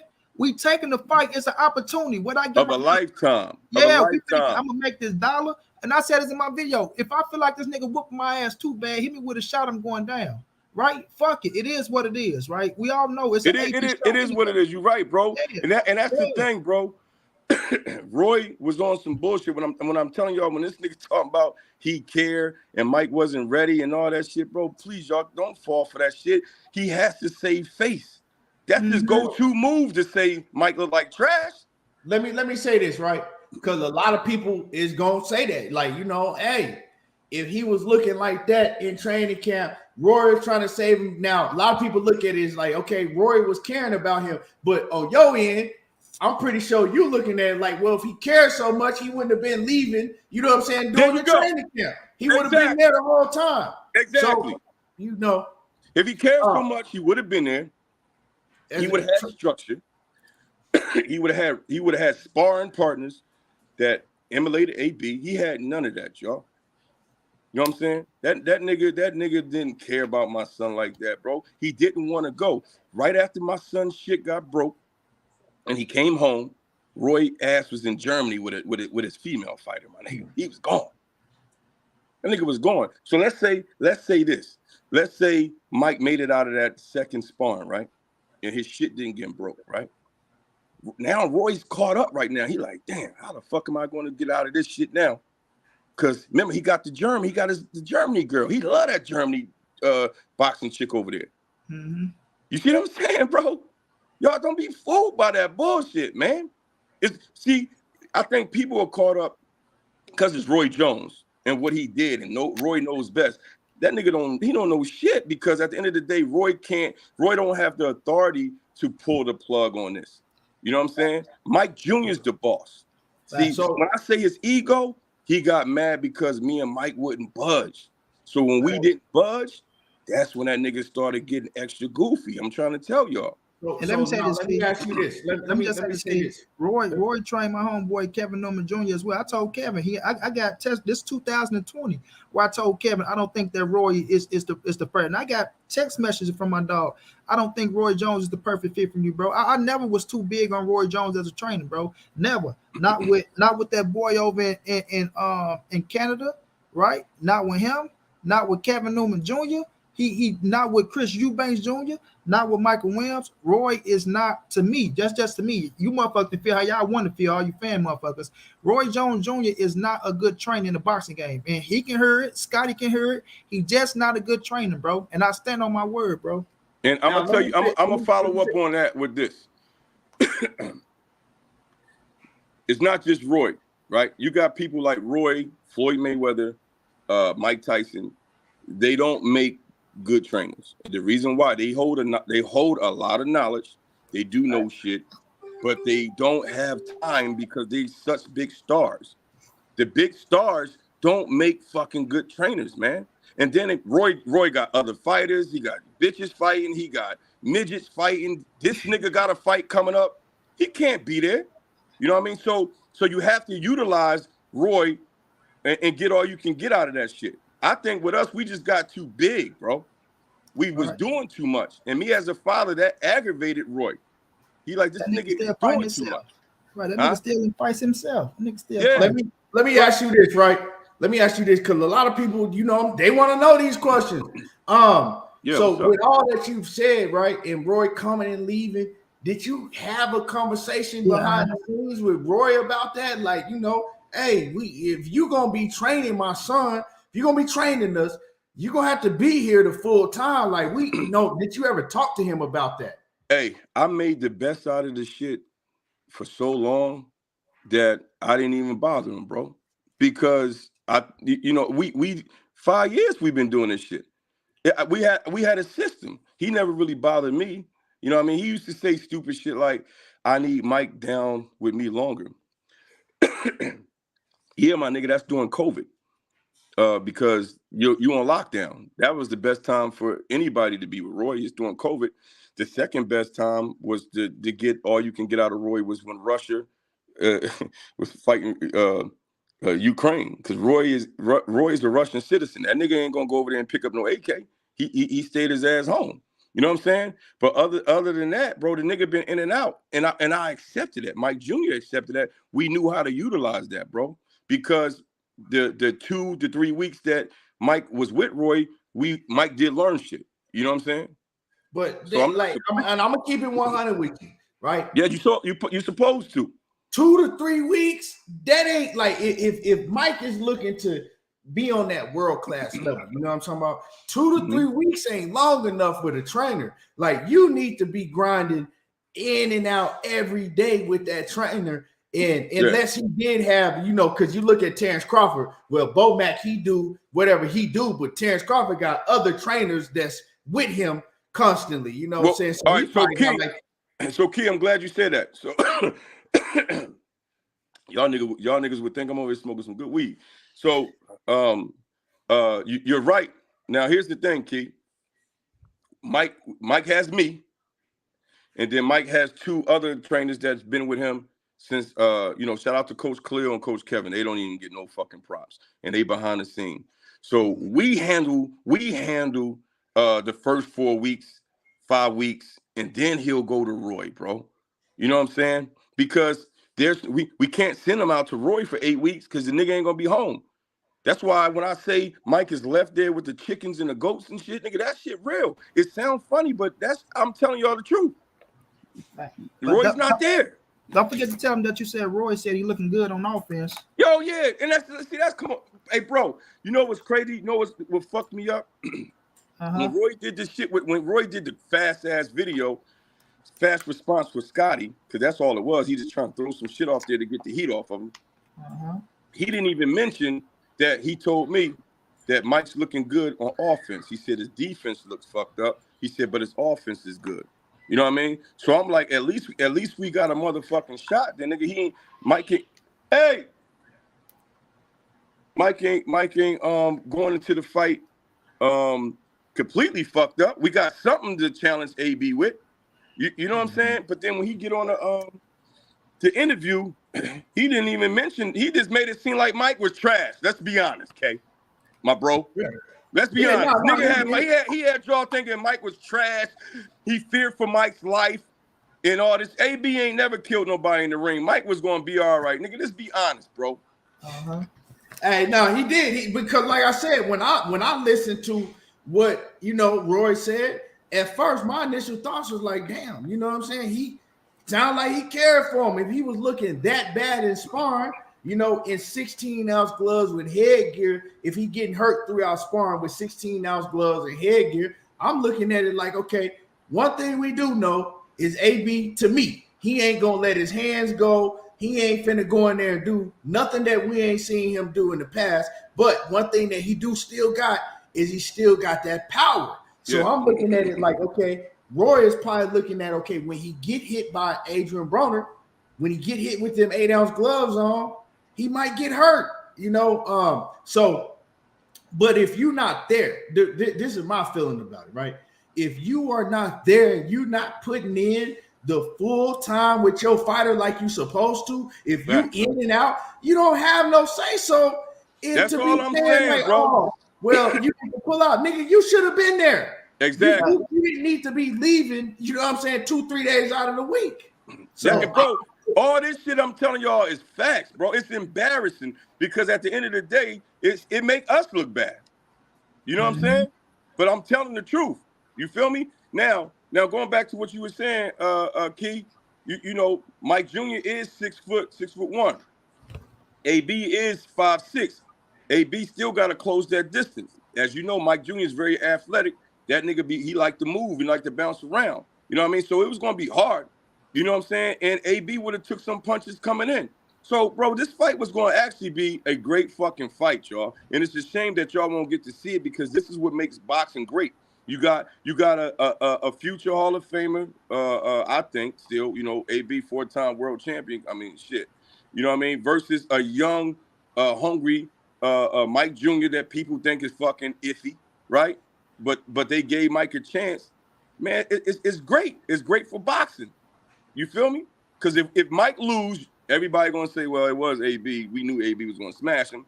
And then if Mike upset AB, then y'all gonna be like, that nigga AB trash. You know, he done. He finished. You know what I'm saying? So let the boys fight. Only God knows, fellas. Only Now, God knows who was. I'm gonna say this. I'm gonna ask you this, right? Let me hold on. Let me ask you this, right? So you know that the deck was stacked against y'all. They paid AB all that money, right? Whatever they paid him. They saying, I don't know, you don't need to get into it, but I'm just saying what they saying is they were paying him like $4 million a fight. I don't know how true that is, but that's what they saying. He said $12 million for 3 fights, right? If they paying him all of that money, so they're bringing y'all in to be a showcase fight for Adrien Broner, and we knew that. Yep. To look great, right? Even if it go to distance, they got them judges set up for them. They ain't finna let y'all win on those scorecards unless it's just where y'all just beat this shit out of them every round, where it's a landslide. That's how I feel. So in your eyes, what was y'all going into this fight thinking to get the W? How did y'all like? I mean, with all that being said, because you're right, bro, we knew it was all stacked against us, man. And even the odds of Mike knocking AB out, who knows, right? It was the opportunity, bro. It was an opportunity. That was just real, dog. The opportunity. So if Mike lost to AB, got robbed, if he got TKO'd or knocked out, you know what I mean? Mike is 23 years old, man. You go for it. He wanted to go for it. We're gonna knock fighters now for taking chances, bro. When we accept niggas taking last minute fights, like you know what I'm saying? We cool with that when somebody just step up and take a last minute fight that's from overseas, right?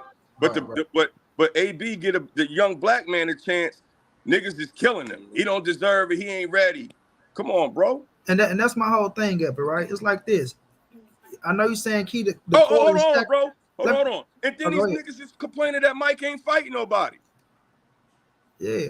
But he said the cards are stacked against y'all. The cards are stacked against any motherfucker that's his opponent. The cards are stacked against Ivan Redcatch. The cards are stacked against Hank Lundy. Word. Shit, Mike Williams ain't no worse than those motherfuckers. You feel me? That's now, a fact. You can probably say, well, they've been in the game, they've been fighting. It doesn't matter, bro. They not looking for the top tier for Adrien Broner to get in there with. And then you motherfuckers acting like y'all the biggest Adrien Broner fans now. Get the fuck out of here.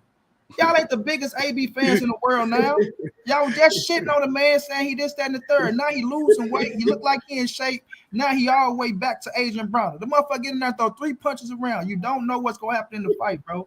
And when I sat up here and say I was picking Mike Williams Jr. to beat Adrien Broner, no, fuck no. I ain't gonna sit up here and lie. I was picking AB to win the fight, right? But anything can happen in the sport of boxing, bro.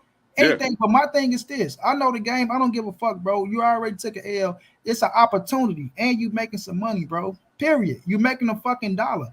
Everybody want to make a dollar. So if you motherfuckers talking about y'all want to take a 6-figure ass whoop and get the fuck out of here. You feel me? Especially if you. I don't know what these niggas talking about, yeah, bro. I appreciate you, dog. Right? Yeah, but it's like I appreciate you, bro. Yeah, Word so up. the game is the game. The game is the game. Like I say, I'm pissed off that Mike ain't getting paid. I'm pissed off that AB ain't getting paid. I'm pissed off that Tevin and my boy Mickey Bay ain't getting paid. And I blame Roy Jones Jr. for fucking up the whole card. Like the whole show. The nigga fucked up the whole card, bro.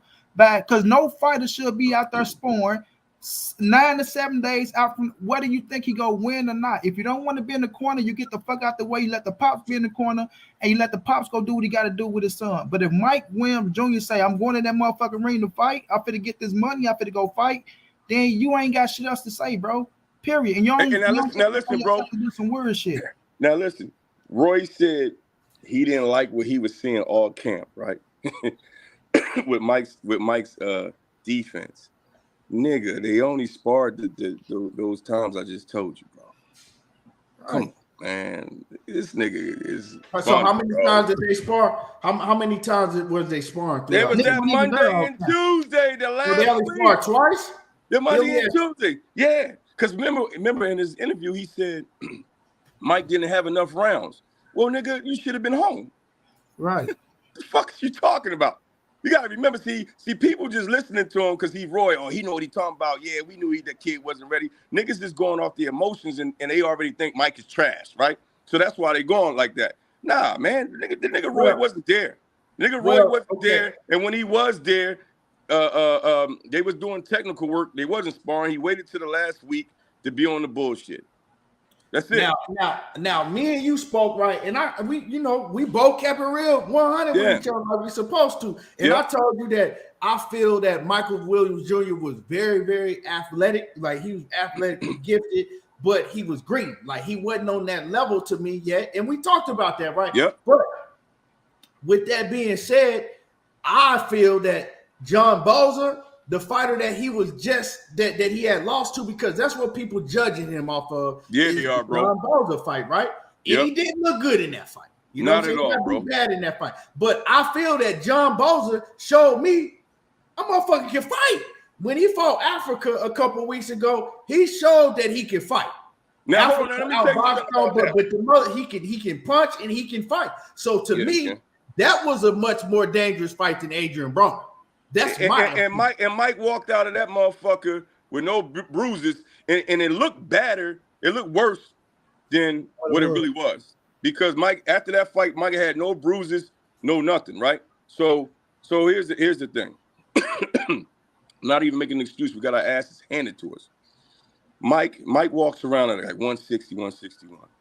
Man, we dropped all the way down to 138. I think it was like 137 something, 138. Man, Mike was so drained.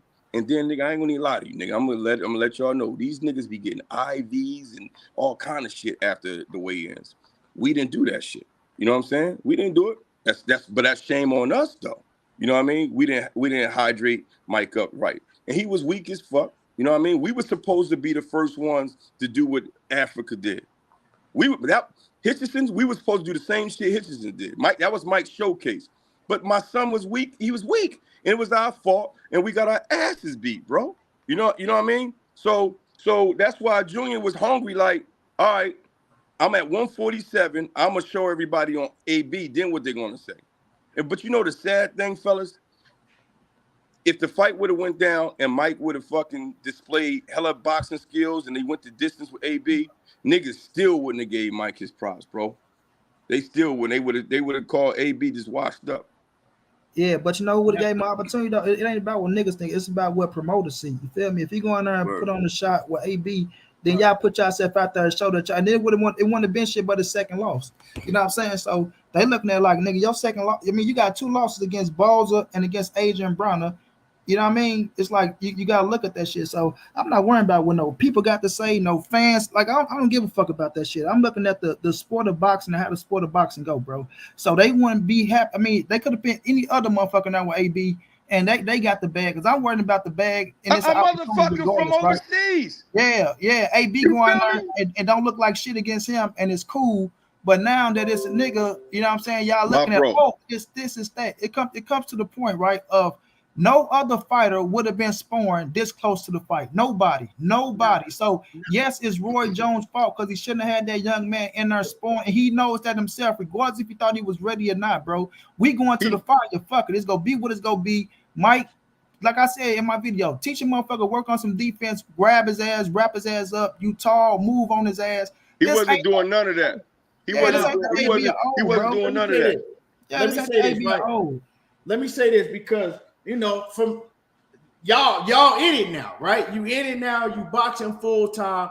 I do believe y'all gonna get another chance, but with that saying, what were y'all doing or what are y'all gonna be doing, you know, leading up to the next chance? And what was y'all, I want to know what was y'all doing, you know, when it wasn't no fight, when y'all didn't have no fight coming up, like what was y'all doing? Training. Mike was so when we got this call, that's why we was laughing. Because Mike was already in shape. Mm-hmm. It was he in boxing shape? Like what type of Mike was already in shape because we were scheduled to fight March 30th. We was going to do a fight in his hometown. So are y'all? So is he a gym rat? Like, is he always in the gym working on his skills? He got a trainer helping him train 24/7 like that, or is it just kind of like sometimes? Nah, Mike. When Mike ain't out shooting guns with me, that nigga is training, bro. That's why when you look at Mike, he even though he's skinny, Mike's always in shape, bro. You know what I'm saying? Because we learned a long time ago. You never know when that phone was going to ring because we know Mike had that appealing record for the Wolves. So we had to stay ready, you know what I mean? And then that's what hurts me real quick, bro, because this nigga Roy is the one who told me. He said, sometimes some fights are good losses. You know, if you lose, you lose. And he was like, AB's a good loss. And then this nigga flake out. I'm confused as motherfucker. Right. So my man said, but why? Fuck is that, my bro? But why didn't Junior call you before sparring? Bro, I said the same motherfucking thing. I was so mad at my son, but I don't think so. For people who don't know my son, Mike is very quiet. He real calm and chill. He like the Snoop Dogg of boxing. He real cool, right? I'm the mouth, obviously. You know what I mean? And I told Mike Jr. this lesson learned for him. I said, nigga, you got to start speaking up. You should have told Roy I ain't doing it. Because once he would have told Roy he ain't sparring, remember, he told Roy I ain't backing out of the fight. But once when Roy said, you coming to the gym to spar, and Mike would have said, I ain't doing it, oh, nigga, it would have been done for him. I know Roy. Roy would have said, okay, get your shit, call your daddy, tell him to come get you, go home. I would have rather that. So, yeah, bro, I wish Mike would have said, told me, because I would have shut it down. But either way, Roy wasn't going to the fucking fight, y'all. Right. You know what I mean? He was going to find, we was going to be by itself. Or boom, good. The nigga got injured. Now we ain't going. And Roy keeps it moving. That's his attitude. And he's gonna drop an interview like he did. And the easy way out is to say, I care about the kid. This, and that. But nigga, you knew this going in. You knew this going in about Mike. And then you're not even fucking there training Mike. And you talking about you care for him and all this bullshit, man. Get the fuck out of here, man. So it just come down to the point to where he just lost with Chris Eubanks, bro. Now when it come to Mike, you know, motherfuckers look at it like, oh, his wife said that. Yeah, Roy just got back-to-back knockouts, and they looking at it like, oh, you know, he ain't that good as a coach, no fucking way. So it really don't matter, bro. So like you say, bro, he's not. No, listen, he ain't, bro. This my opinion. And again, people, I'm gonna say he's not a good trainer like that. You know what I'm saying? Because he's not there. So people was again when you say, well, why y'all still fuck with him? Because he's a great trophy trainer. We got Roy on our side. You know what I mean? That shit, it looks good. You know what I mean? So we independent. So we need every little thing to help keep us out there, bro. You know what I'm saying? It's kind of like you feel like you sacrificed some to gain some, and it's kind of like, you know, you sacrificed knowing that Roy wasn't getting your son where he could have been with another trainer, but on the other end, he was getting them further, you know, in the limelight as far as the publicity. Yeah, and that's and you live by the sword, you die by the sword. We finally died by it. You got it. Yeah, but I know. Yeah, you ready to get your ass whooped in the ring. Scotty's in the building. World Cup Scotty in the building. You know. Yeah. Oh, hold on. Let me say something to my bro Scotty. Hey, Scotty, shout out to my bro Scotty. Do me a favor, Scotty. Can you? I went on Scotty's show. Scotty, can you chop that up and put that video out? Because a lot of people was missing what my response to Roy. Everybody's just going off of the one you did. I'm gonna bring Scotty up here because Scotty was you know, I actually, like I said, I used some of Scotty's video, some of Scotty's video clip in the video that I put, you know. So I'm gonna drop the link for Scotty. I see him in here. Hold on. I ain't gonna do you like you did me, Scotty. I'm gonna drop you the link, Scotty. Yeah, there you go. Don't nobody grab that link but Scotty. Grab the link and you know, hey. But at the end of the day, like I said, he got his side, y'all got your side, and whether you believe Roy, whether you believe Mike Williams, we wasn't there. You know what I'm saying? Wasn't none of us there. Y'all, he was there. You know what I'm saying? So yeah, man. You know the difference, Key. I'm coming to tell the truth. I don't have a brand to protect. Right. You know what I'm saying? You know what I mean? So even when I'm mad, I'll still give Roy his props, but I'm gonna call you out on your bullshit. He's not giving Mike. He didn't give Mike shit because he just put it out there with Scotty like Mike was just trash. You know what I'm saying? And then using the other fighters and mentioning the other fighters, they're pawns. They're using them. They're all distractions. Why are we mentioning all these different boxers who he could have had there? This boxer wanted to spar Mike, but I told him no because I didn't want him to get hurt. Nigga, shut up, bro. Stop that, dog. Come on, man. Because I asked Mike, I said, hey, Mike, Brian Perella was there? Mike said, yeah, he was there for like 2 days. I said, oh, okay. I said, did he want to spar you? Mike was like, no, he didn't want to spar me. He came to spar somebody else. But according to Roy, they wanted that work with Mike. And he was protecting and holding Mike back. And holding them back from Mike. You know what I'm saying? Come on, bro. Hey, Scotty, what up, baby? Yo, what's happening, Scotty?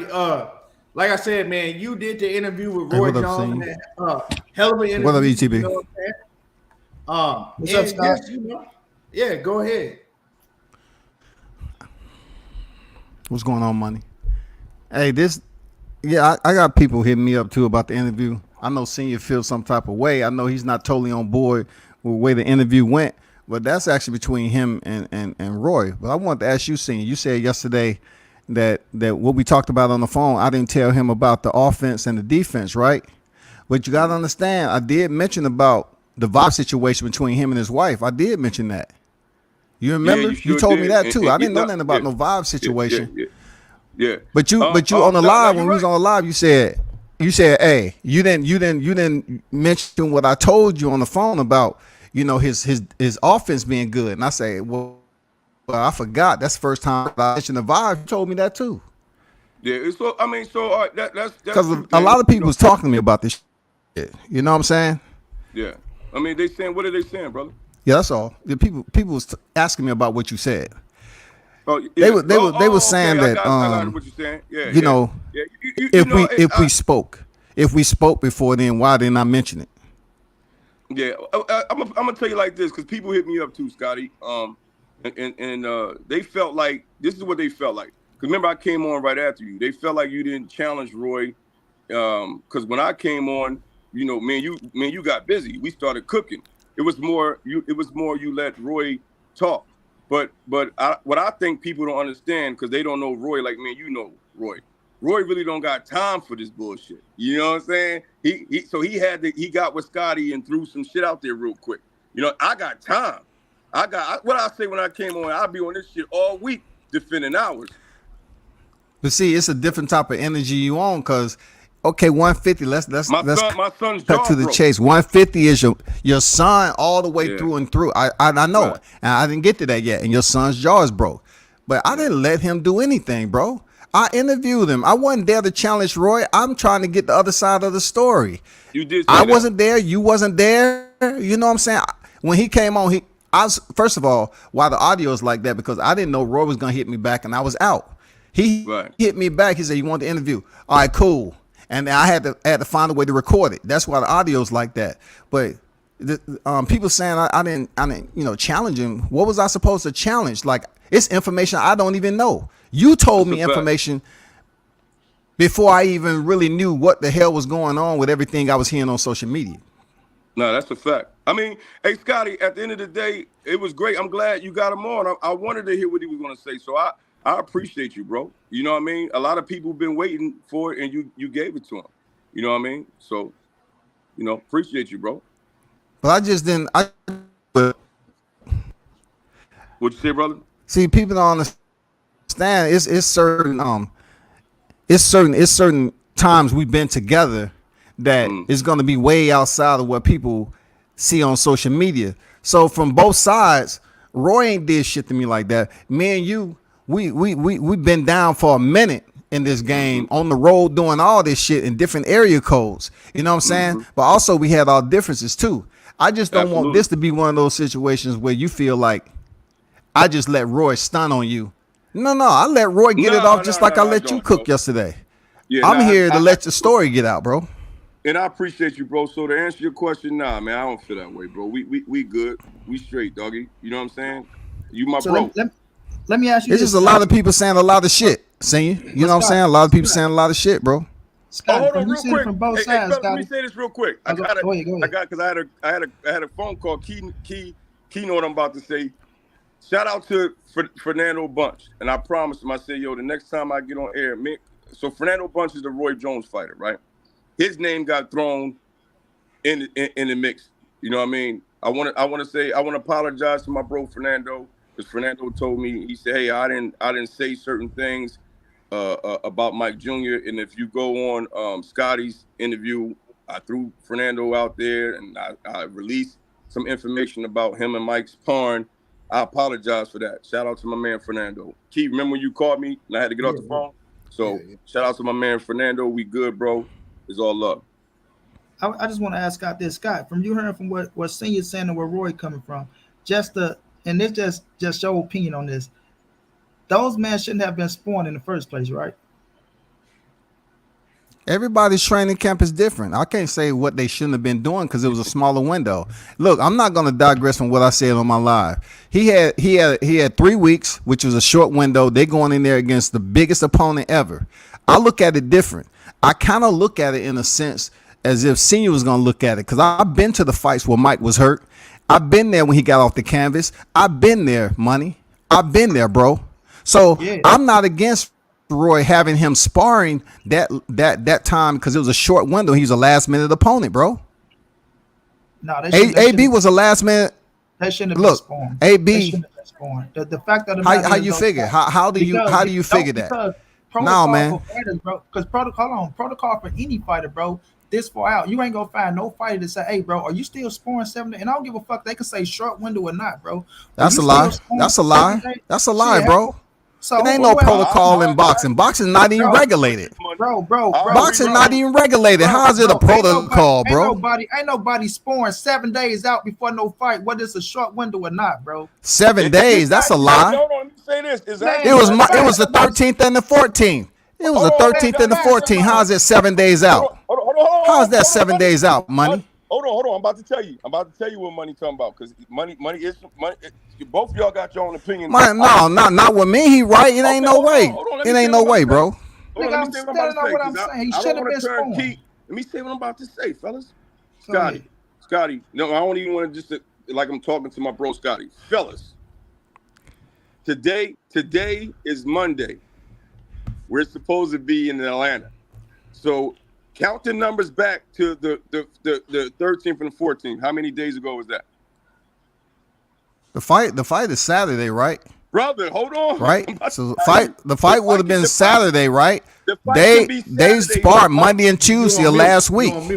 But we have to be, brother. There today.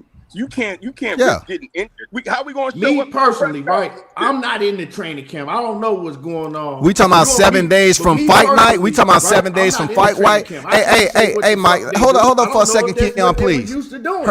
Hold on for a second. So I'm not really gonna speak on that. Hold up, Keon. What they should have been doing, what they shouldn't have been doing, because I'm not in their training camp. I don't know how Roy Jones run his training camp. You know what I'm saying? It could have been something that he's done before. I don't know that. So I'm not finna speak on that. Me personally. Keon, can you hear me? But Mike, I think you on mute, can Mike. You hear me? Or you might have got knocked out from a phone call. Can you hear me? Nah, Mike just ain't saying that. Yeah, man, we can't hear you. Hey, can you? You got to go out and come back in, Mike. We can't hear you. We hear you, Scott. Mike. We hear Mike. Yo. Yeah. I'm just quiet because we can't hear you, Mike. You got to go out and come back in. You can't hear him, Key. We hear him. Can you hear him, Scotty? I hear him. Okay. I can hear y'all. We can't hear you. Go out and come back in. Hey, Key. Go out and come back in. We can't hear you. Yeah. But so I'm not finna get it. Can you hear me, Key? You know what I'm saying? I don't know how Roy Jones usually, right?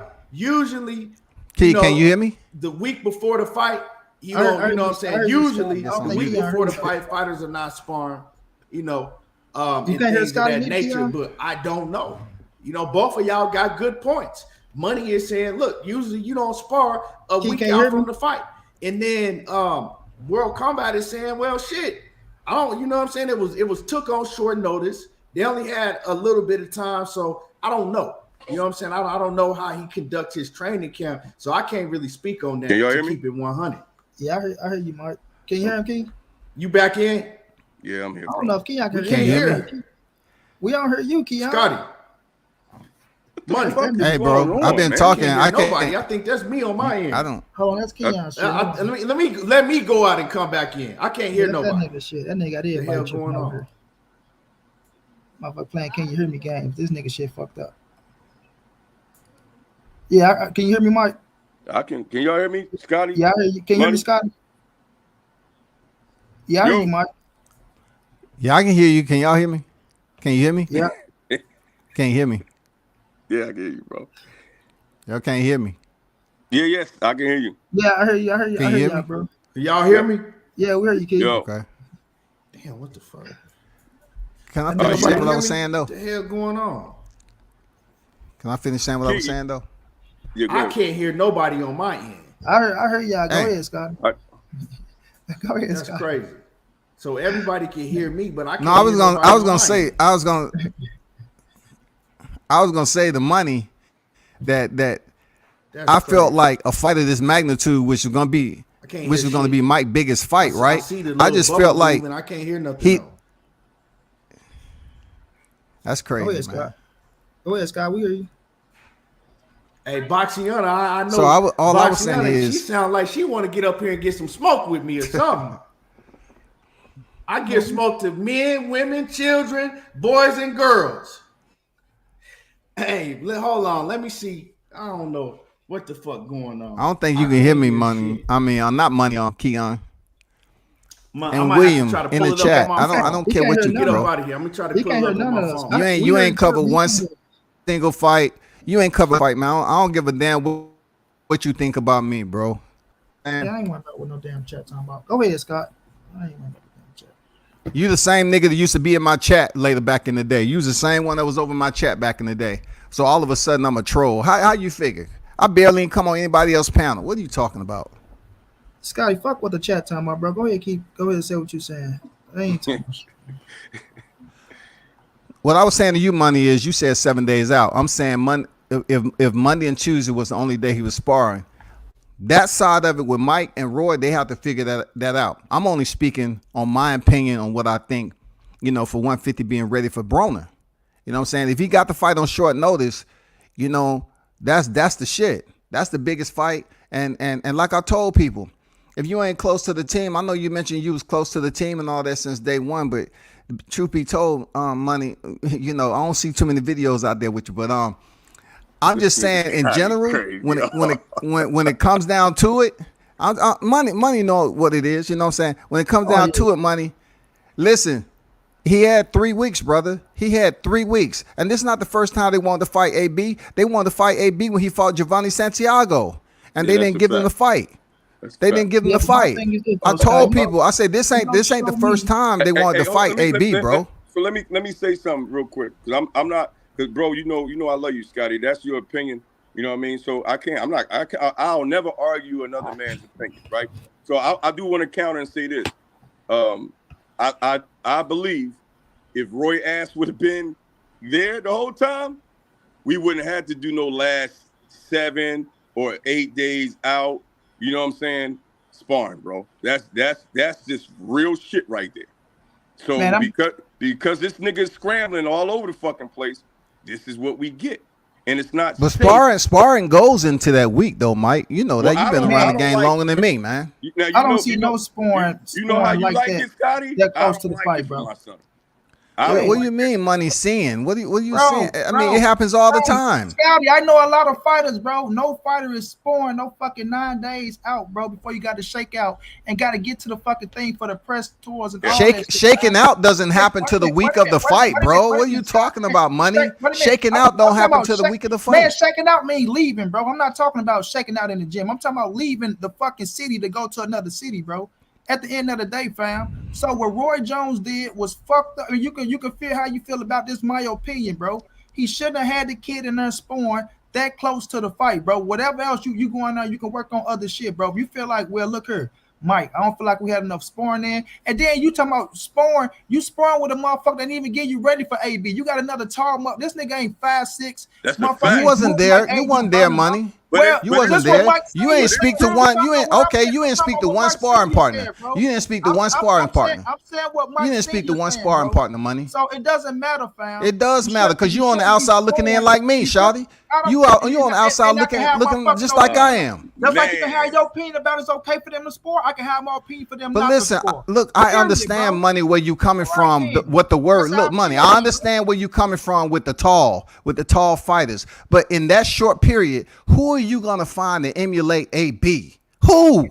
Bro, he should have been sparring. No, answer the question, bro. Who are you gonna find to emulate AB? First of all, you telling me he ain't got short motherfuckers in his count? You telling me he only got bro, tall you telling me right now Roy had tall niggas, right? Sparring him, right? Mike ain't exactly short himself. He's 6 feet. So all of a sudden, you saying Roy had tall niggas. Where's he supposed to? No, hold up. He all look. Who is he gonna find? Who is he gonna find to spar that's gonna emulate the style of AB? Who?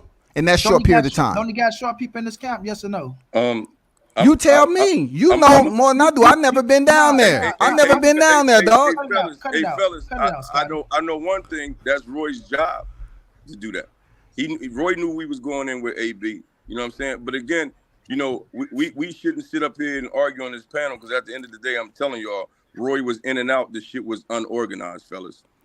I'm just saying it's tough to find a sparring partner in that short period of time to emulate a fighter like AB. So that's Roy, that's all I'm saying. Problem. Like, goddamn, that's Roy's problem. That's Roy. Okay. That's Roy's problem. You know what I'm saying? So let me get Marty, manager Marty. Oh yes, that's manager Marty? Yeah. Let me get. Hey, Marty, did you check your email? Marty, you in? Manager Marty, you there? Yeah, I'm here. 1 2, check 1 2. I'm here. Hey, Manager Marty, how you doing? Nice to meet you, brother. I watched your video. I sent you an email because I wanted to holler at you. This is what I wanted to say, Marty. How you doing? Nice to meet you. Like I said, Marty, I love the shit out of my son, bro. When it comes to this whole situation, there was a lot of emotions. I cleared everything up because your video got me looking like a fucked up father. And if you knew how much I love my son, like most of these gentlemen on this panel, you would know I'm crushed by that. You know what I'm saying? And I answered everything from when we was fucking tripping, Marty, about still even thinking about taking a fight with the fucking his mouth fucked up, and my wife had to tell me and Mike Jr. that y'all niggas is tripping. That we was bugging, Marty. You know what I mean? I'm a great motherfucking fighter. And when it comes to the money, I got my own money. I make a lot of money, Marty. You know what I'm saying? But I fight for my son's bag, brother. So I watched your video. I'm not mad at it because your shit was very well put together. That's what attracted me to it. I said, damn, this nigga should have been, Marty should have a church, goddammit. You know what I mean? But I think Marty, before you jump out and do that, it was so much information out there that Scotty White had, Mark Nash had, before you just ran with it and killed me like that, bro. And it wasn't even true. Or reach out to me, dog, before you hammer me like that, bro. Now I see why Bill be on the internet, like on YouTube like this. You know what I mean? I didn't see it. So I need y'all to catch me up because I saw it pop up and I was intending to. I tried to warn you, Senior. I told you, bro. Yeah, you did. Yeah, it's horrible on YouTube. I didn't get to see it yet. I said, leave this YouTube shit around. I said, leave this YouTube shit alone, man. It's the jungle out here. And that's why y'all wasn't fucking with it. That's why you weren't fucking with YouTube. Crazy? Let me say this. Hey, Key and Money, it's crazy because my bro Marty said, I exposed myself. Marty, I did expose myself, bro. I was being honest, bro. I poured my heart out explaining what was going on, bro. And for you to take that and flip it and use it against me, I just found that was fucked up, bro. You know what I'm saying? So I hope you was able to listen and get all your answers, you know, because I answered everything. I'm not a fucked up father, Marty. I just fight hard for my son, brother. I'm not mad. I fucks with you.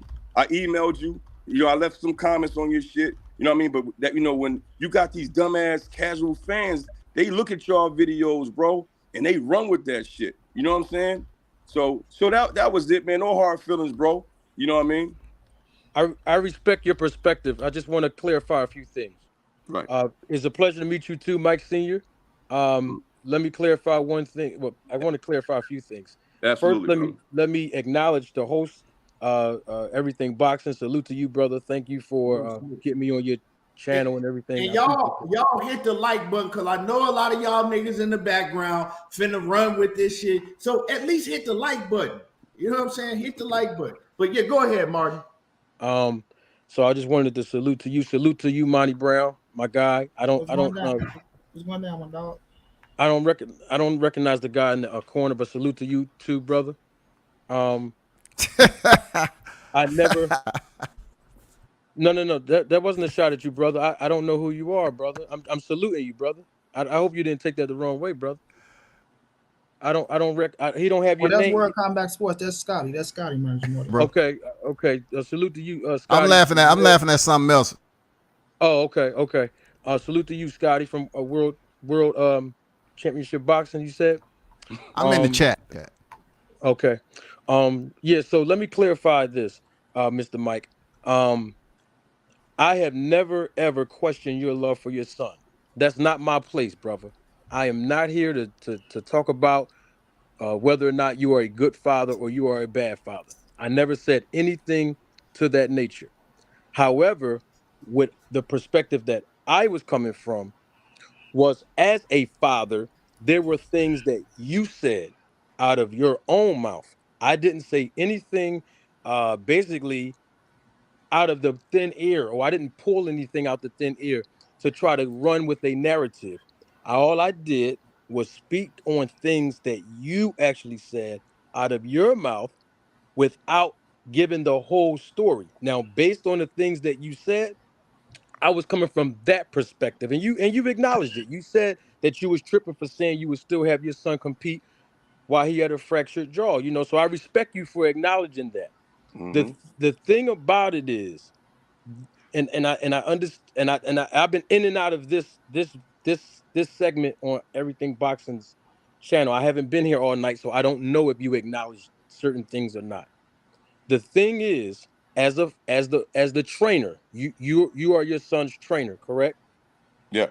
You are your son's trainer, and you are your son's father.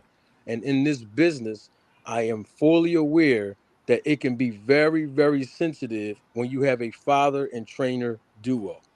With regards to the YouTube comment, let me clarify that. I am not a YouTuber. I am a rookie on YouTube. I do have my own channel, but I am not seasoned as a veteran as Everything Boxing and Monty Brown TV. Those guys do a wonderful job. They are great at what they do.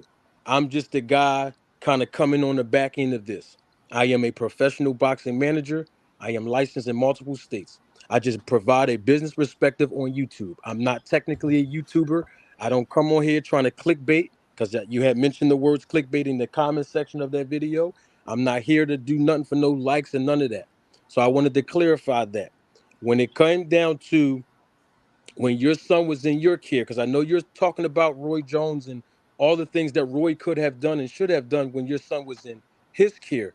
But my thing was, when your son was in your care, when you examined your son, when you evaluated his injury, this doesn't make you a bad father or not. I'm just telling you my observation. That's all. That you didn't move quick enough because your son was actually injured since Tuesday, and he didn't go to the dentist until Thursday, and this is based on what you've presented. So I was only just saying things that you actually presented and using some of the things that you said to bring a broader perspective. Hold on real quick. Hold on, Marty. Let me fill you in though on that part, because that's good shit. So Marty, you know, when you talking, when you're talking, you know, letting it all out, you don't fucking give full detail. You know what I mean? You cutting, you in and out. I was emotional, right? So when my son came home, you know what I mean, looked at his mouth, we actually trained that night, Marty. You know what I'm saying? That Wednesday night we trained. His shit was swollen, but he wasn't in a lot of pain. You know what I mean? And I think because his shit was so swollen, he didn't feel it yet. So he was like, hey, let's go to the gym, go train. So I'm like, all right, cool. So we had a great training. Shit was weird as hell because I was talking shit to my son. We eat training and I'm talking shit. I'm like, and Roy Jones talking about you ain't ready, da da da. You know what I mean? His mouth is fucked up, but he's feeling good, right? So he woke up that morning. I guess the medication started kicking in. He woke up that morning, and on his way to the doctor, that's when that shit was fucking. He was feeling it, but he was already on his way to the doctor's, Marty. Now, my nigga, you was good at what you do, because when you was telling our story, you was like, and he left his son to die, and he pleaded for his father. Daddy, I need you. You forsaken me, and you was not there for me, father. Nigga, that was you. And I thought that shit was dope. I thought that shit was dope. I thought it was dope. That's why I reached out to you.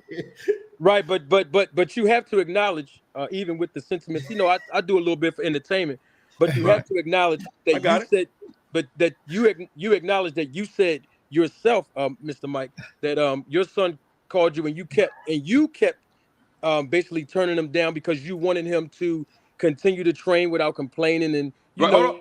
Now stop, because you're right. You want some good shit, so let me fill in the blank for you. So when Mike called me and we were talking, and he was telling me that Roy and his wife was acting funny, he didn't say, I'm ready to come home though. You know what I mean? So I was like, nah, nigga, you about to fight AB. You know what I mean? Right. We was war ready, my nigga. I'm like, you know what I mean? Because I know Mike ain't never, felt that energy from Roy before. You know what I'm saying? So, but Marty, he never said, I'm ready to go home now. Then, you know what I'm saying? Because then he would have been out of there and his jaw wouldn't have been fucked up. So it was just conversation. You know what I'm saying? If he would have said to me, then, hey, I'm ready to go home, man. Trust me, my wife is listening. She right here listening. My wife just said his ass would have came home. You know what I mean? Right. I understand that. I understand. No, I understand. Yeah. I understand that from a father's perspective. Like, in other words, his son, this is the biggest fight of your career.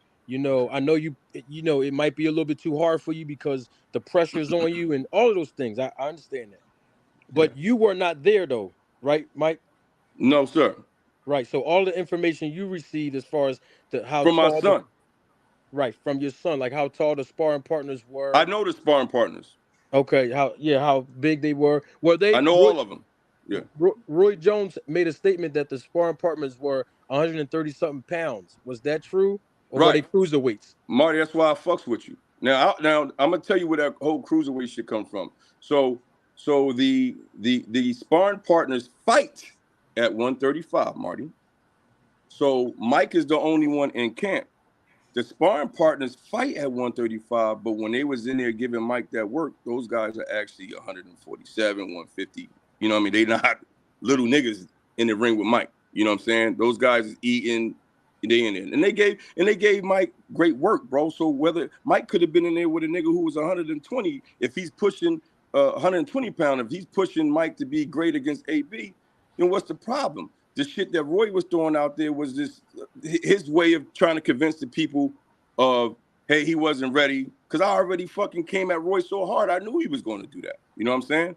Now, the cruiserweight shit, and this is why I hate dealing with, and Scotty told me about the fucking YouTube and niggas, right? You know where this whole fucking cruiserweight shit came from? I did a fucking phone interview with Correa. And I told Correa that Mike was in the ring bigger than niggas who was bigger than AB, as in he was in the ring with niggas who were 5'11", 6 foot. Man, these motherfuckers put that he was in there with cruiserweights and shit. I never even mentioned no shit like that. Now, he was in the ring with the middleweight guy, but that guy named Andrew Murphy, love that dude. He was actually, we call him Coach Murphy, because when Roy wasn't there, that's who held Mike Jr. down. You know what I'm saying? But Andrew was trying to emulate AB. He was only using one hand. My nigga, this shit was horrible. It was just fucked up, my nigga. Is he the one, when you say it was horrible, is he the one that landed the couple of shots or the shot? Nah. So the kid that landed the shot The kid that landed the shot was my man Zach, and I actually had a chance to talk to Zach that Wednesday, because Zach took Mike Jr. to the airport. They actually went to Walmart first because Mike had to get a fucking case for his gun, and when they was coming out of Walmart, Zach FaceTimed me, and I talked to Zach. I said, Zach, how Mike looking? Because remember, I was still fucked up with how Roy was talking. And Zach said, man, Mike looked good, man. He was like, if Mike hit AB with that right hand, he said, I think he gonna knock AB out. And then so I said, okay, good, because he said Mike was hitting me with some bangers. So obviously Zach was fucking Mike up too. So that's what I'm trying to tell y'all. That last sparring on Wednesday, them boys shouldn't have been cracking each other like that, man. Right, but here's the thing that where I'm confused at, and I heard Monty Brown just say that they should not have been sparring. Mm-hmm. As a trainer and father, you were not there. Is there any particular reason why you were not there as his trainer? Man, I love you to death, bro. I like when niggas is talking with some sense. So you missed a lot, Marty. So for 5 years, this is how we always ran camp, Marty. We handled the first half with Mike, and then Roy will only get Mike for maybe 2-3 weeks to do any technical work. So again, it's the regular. Like Scotty will tell you, this is what we do. Like, I trusted Roy. No, I'm not going to. Even for a huge fight like AB, I trusted Roy that much that I didn't have to be there, because we always were squared away, bro.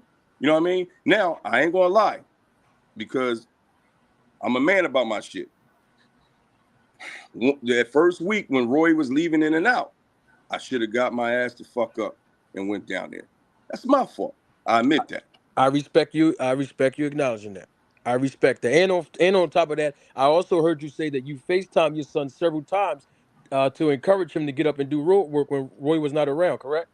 Yeah, man. It shouldn't even been like that. But I have to do what I got to do to be there to to help him, bro. You know what I mean? Right, of course. Would you say that your son wasn't adequately prepared? I'm talking about as a fighter now.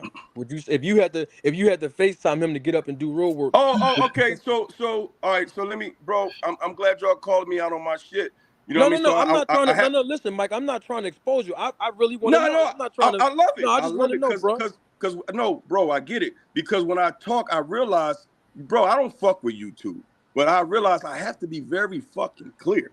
So me, when I call Mike, that's just me. Mike's going to get up regardless, but that's just my way of being there with Mike. You know what I'm saying? I didn't have to make him do shit, but I'm gonna make, I'm gonna see if he's up. You know what I mean? I'm still gonna be dad. And when I call, guess what? Mike, FaceTime calls on. He's outside. He's stretching. All right, my bro, you on your shit. All right, so don't forget, after this motherfucking 6 mile run, I'm gonna need you inside the gym. Get your weights in, because he know our weight program. Roy's not around. You know what I mean? So, yeah, I'm glad I have to clear these things up, bro. And I appreciate y'all, bro. You know what I'm saying? Because niggas is running all over the fucking place with these stories, bro. Now, Mike, I got something to say, man, because this is my opinion, right? Because I'm rooting for Mike. I'm rooting for, you know what I'm saying? Yeah. I'm rooting for him in the future. But my opinion is 2 weeks of technical work, that ain't enough. Like, it really ain't. He needs to be, you know what I'm saying? Like, that ain't enough. Now look, Key. Now listen to what you're saying. Because you're right, but Scotty just said that. Now you're going back to what Scotty was trying to say. I didn't hear him say it. You remember I was out. You was out. I didn't hear a lot of that stuff. Now you was out. We took the fucking fight on a short notice, so you're not going to be able to get everything you need. However, you got to remember, Mike was already training down. Mike was already training down with us. So you know what I'm saying? He was already in camp already. I'm not speaking for this fight. I'm talking about when you said that usually y'all are having for, your time, and then Roy only having for 2 weeks. I feel you, bro. But we took what we can get. Let me say this though, bro. We gotta act like now we all niggas in here, bro. Look, hey, bro. Hey, money. Who gonna turn it down? Like, I know what you're saying. Money. Hold on, real quick, money. Let me go back to what bro was saying. I'm talking about. Yeah, right. I got you, Key. Yeah. So, Key, we gotta take what we can get, bro. You know what I'm saying? With Roy, you gotta take what you can get with Roy. You know what I mean? Because if I leave Mike down there for 4 months, Roy's still gonna be going in and out, bro. You know what I'm saying? So I can get so much done with my son that I know he's not doing with Roy. You know what I mean? Because to be honest with you, man, don't nobody know Mike Jr. better than me. I whip that nigga in shape fast as fuck. But we take we took what we can get. Now, Key, you know, if you feel like we needed more, I can't change your opinion. That was something that we were doing, bro. You know what I mean? I just feel like overall, right, a boxer that's looking to, you know, fight on that upper echelon class, right? Right. To continue to get better and continue to, you know, rise. You need more than 2 weeks of technical training with your trainer. That's how I feel. That's how I'm always gonna feel. No, absolutely. Well, that's what happens when you take a fucking fight with AB with only three and a half weeks left.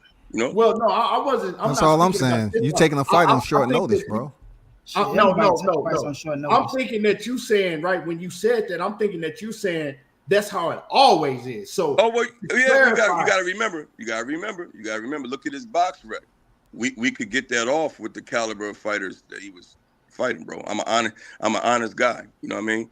We you know, Mike niggas can call my son trash all they want, but I bet you all y'all on that panel fight them 19 niggas he fought, and let's see how y'all do.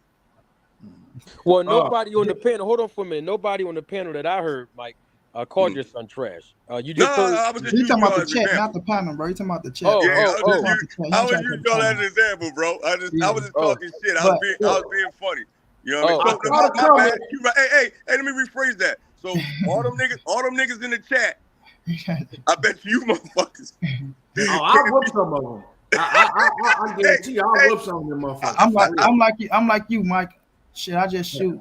I train different. So I had another question. Let me say this real quick. Before I forget.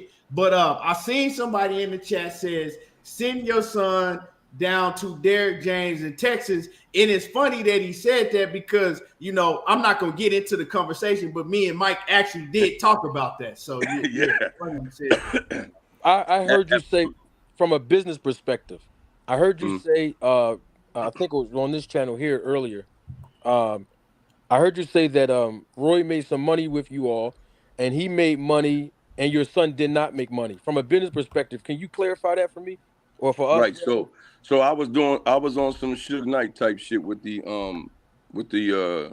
promoters, making sure Roy was taken care of. So so we would get sponsors would cover Mike's opponent purse. You know what I mean?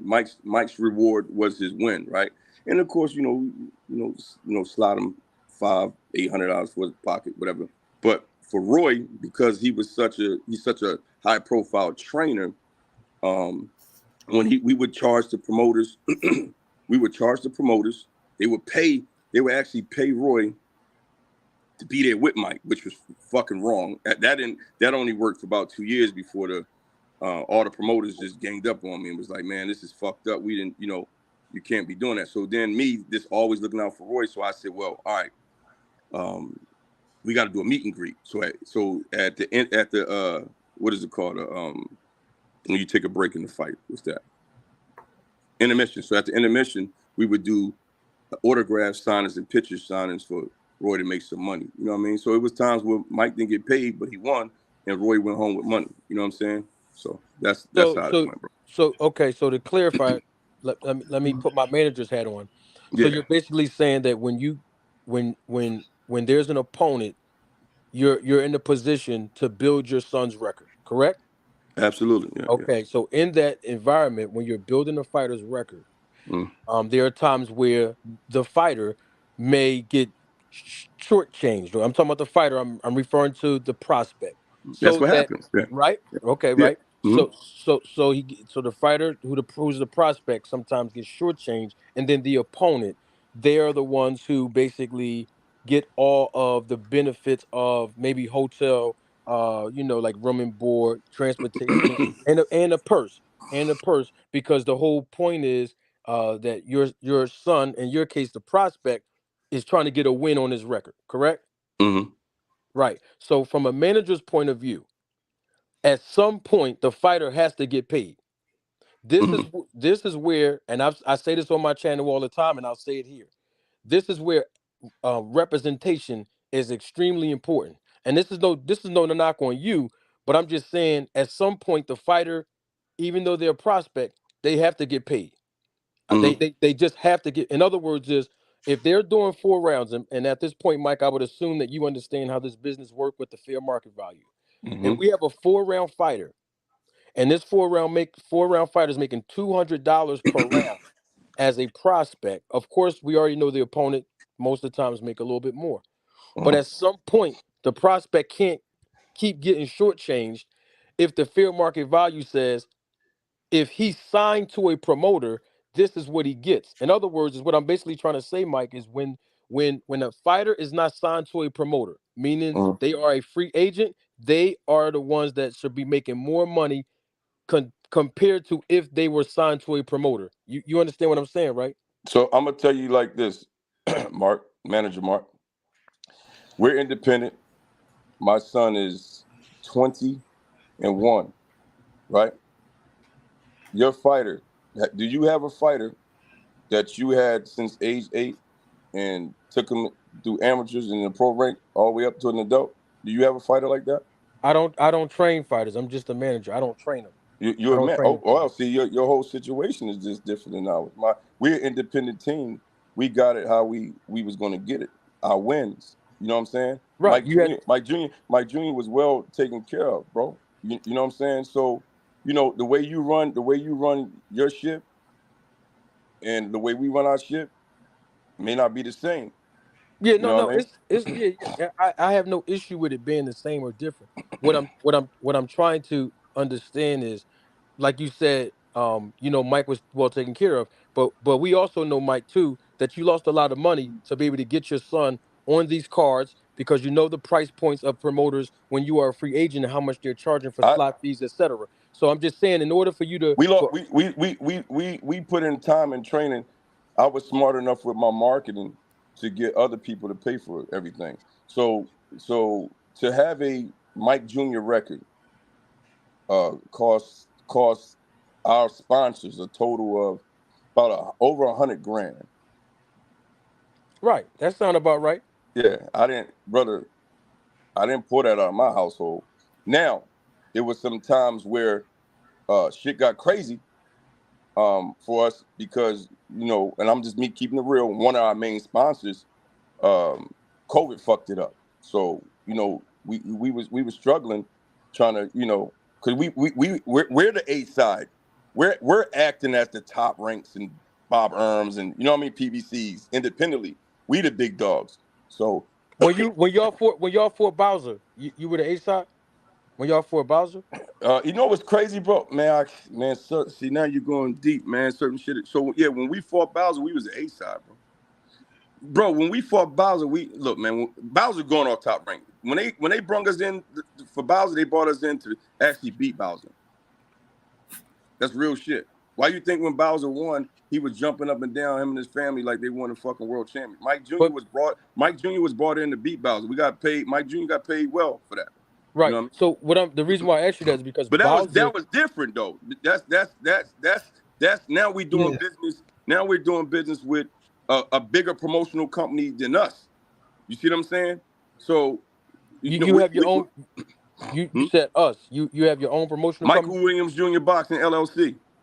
Right. Yeah, let me say this, Magic More. Let me say this because I don't understand where. Yeah, because we going too much into the business of how they got it. No, ain't nothing wrong with that. But my thing is it's two different. It's two different freaking lines, man. Yeah, I want to stick to this spot, but now I was just going with it. I thought Mark was going down. I thought Mark was about to drop some shit. Manager Morty good putting motherfucker on the hot seat and breaking shit down. I thought Mark was about to sign Mike Jr. I thought the nigga was about to offer. I just want to know, like, you wouldn't do no business with me, Mike. This is my thing. Though. No, hold on, Monty. Hold on, Monty.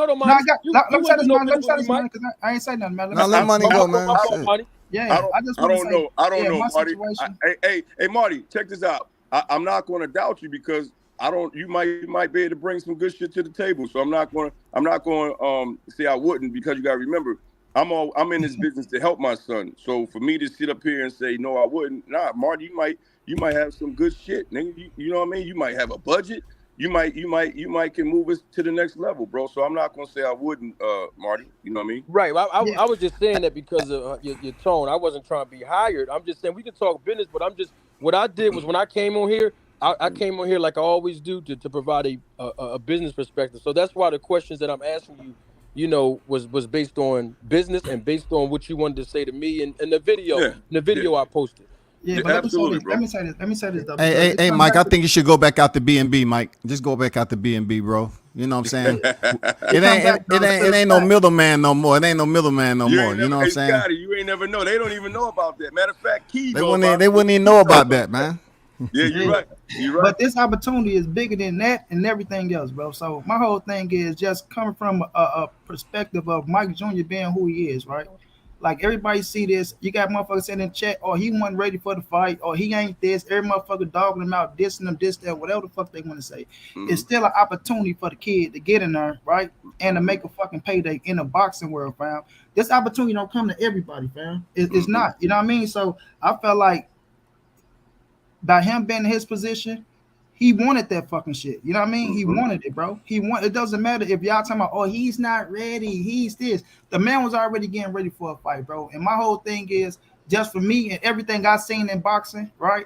I don't see fighters sparring. I'm gonna continue to go back out to that shit, sparring, therefore out from the fight, and it fucked up the kid opportunity. And I ain't mad at the daddy for snapping out how he's snapping out, right? We'd like to hear from Mike Jr. We'd like to know what Mike Jr. got to say about the shit because he is the motherfucker that's going through the pain. He's the one that's missing out on the situation and shit like that. But at the end of the day, if y'all just sitting up front, y'all just running y'all goddamn mouth, and y'all not really looking at the opportunity the kid had, get the fuck out of here because nobody is going to turn down that phone call. I don't give a fuck if you're ready. If shit, you want to fight? Hell yeah, I'm ready. You know what I'm saying? This if you're a fighter, your blood go get the pumping. And this Adrien Broner, y'all motherfuckers acting like this Adrien Broner of old. So the kid had an opportunity to go in there and have his biggest fight of his career, win, lose, or draw. It's just like if certain fighters get a call from Manny Pacquiao or motherfucking Gervonta Davis or Earl Spence. If they ready or not, they go accept the phone call. You know what I'm saying? If Floyd Mayweather call him up, they go accept the call. So to him, that's his biggest fight. He accept the call, bro. And I just feel like from the beginning, right? If you go be there with somebody, and for Roy, to me, right? For Roy Jones, and you got Mike Williams going up and down against Adrien Broner, I don't know what other fighters you had put on the situation because Roy do train other fighters. It wasn't bigger than this fight for Mike Williams. You know what I'm saying? It wasn't bigger. Like no name was bigger than Adrien Broner. So you should have been locked in with Mike Williams Jr. You know what I'm saying? For whatever time you had him. If it was 3 weeks, you should have been locked in with the kid for 3 weeks straight. You know what I'm saying? Locked in. That's the biggest fight that you got going right now. We're going up against AB, a 4 division champion. That's the biggest fight I got on my card. Last time we checked, every trainer gonna be locked in with the biggest fight with a fighter. You know what I'm saying? If you got a big fight where I'm locked in with him, I'm gonna spend time with you, but I'm gonna be like, he should have been locked all the way in with the kid. You know what I'm saying? And doing shit like that, not trying to come in and say, well, we got to rush this. Okay, well, I don't think you're ready. You should pull out of the fight. This, that. And if the kid telling you, no, I'm not pulling out, coach. Don't keep telling me you need to pull out. What do you think I'm going to win or lose? It comes to you now. Do you want to train me or not? Because once you come to me telling me I should pull out, you halfway in, bro. You halfway in. You know what I'm saying? And yes, certain things should have took precautions right there. Like, you know what? Hey, do you want to train my boy or not? You know what I'm saying? It's a whole lot of shoulda, woulda, coulda, could have happened. But Roy just seemed like he wasn't locked all the way in, bro. And that's a bad deal for me. And I appreciate you, money. My thing is, all I wanted the nigga to do, I mean, I'll never fuck with him again. Just take some kind of accountability. Like, so, you know, Marty, that's why I kept it real. It sounded bad. I felt like I felt my son. Nigga, that was from the heart. That was real, bro. But this nigga Roy is like, man, and I know how Roy is, and Scotty does too. Roy Daddy did a number on him, bro. Mentally, that nigga Roy is heartless, bro. No, I understand that, but what here's the concern I have, Mike. You said, goddamn, Marty, you still got more concerns? Mike, no. Mike, You got what you said. Hold on, let me say this. Hold on. Let me say this real quick.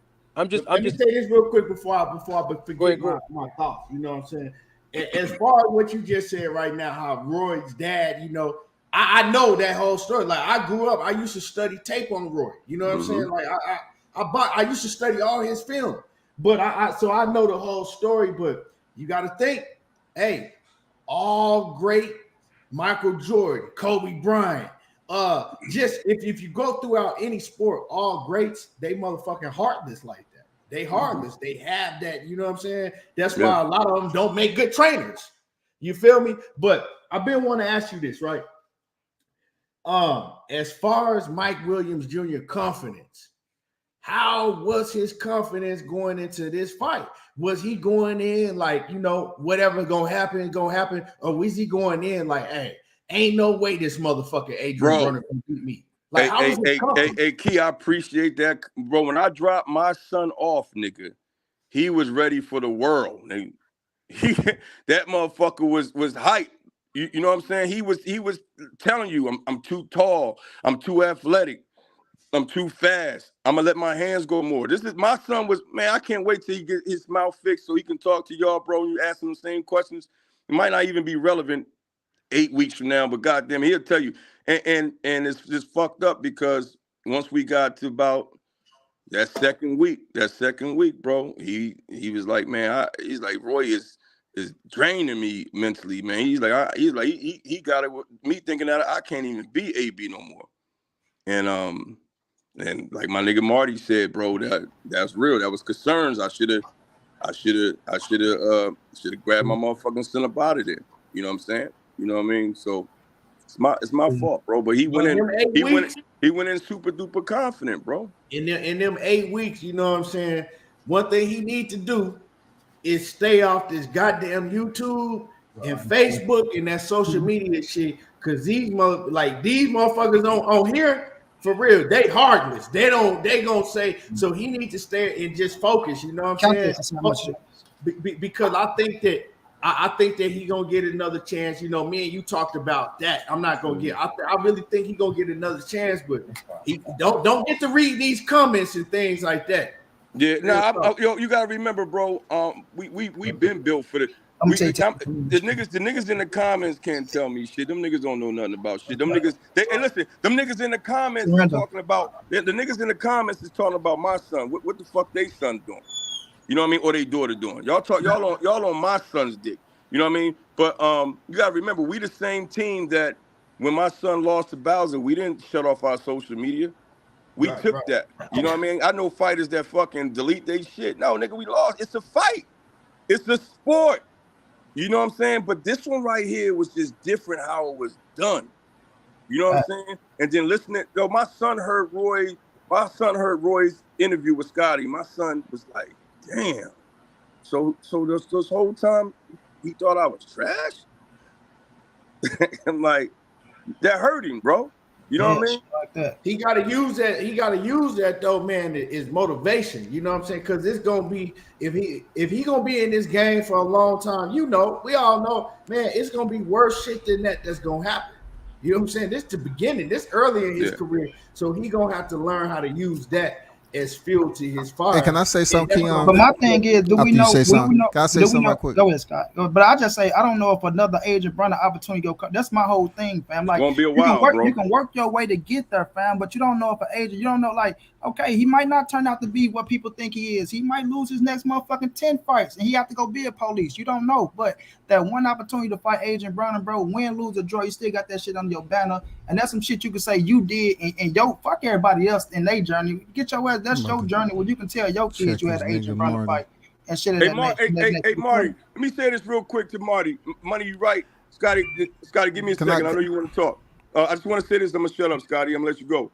Marty, you know why I was so focused on the money, Marty? Because you and Keys fucking videos hit me the most. But you know why I was focused on my son's money? Because at 23 years old, Marty, my son, whether he won or lost, got knocked out the ring, my nigga, right? He was going to be able to take that bag and go home, put it in the bank, invest, open up a business. He could have opened up his own little boxing gym that he wanted to do. And he's not going to get that opportunity over some dumb shit, my nigga. Because Roy was still trying to prove to Mike, you ain't ready because I said so. Because y'all got to remember, like my nigga Scotty said, nigga, everybody's running their mouth, but when Roy is saying, I'm pulling them, nigga, we signed the contract, bitch. What the fuck is you talking about? It ain't that easy to get out of this. And we're not getting out of it. because my son want to go through it. It's just fucked up because as a black fighter, black fighters don't get these opportunities, especially from other black fighters.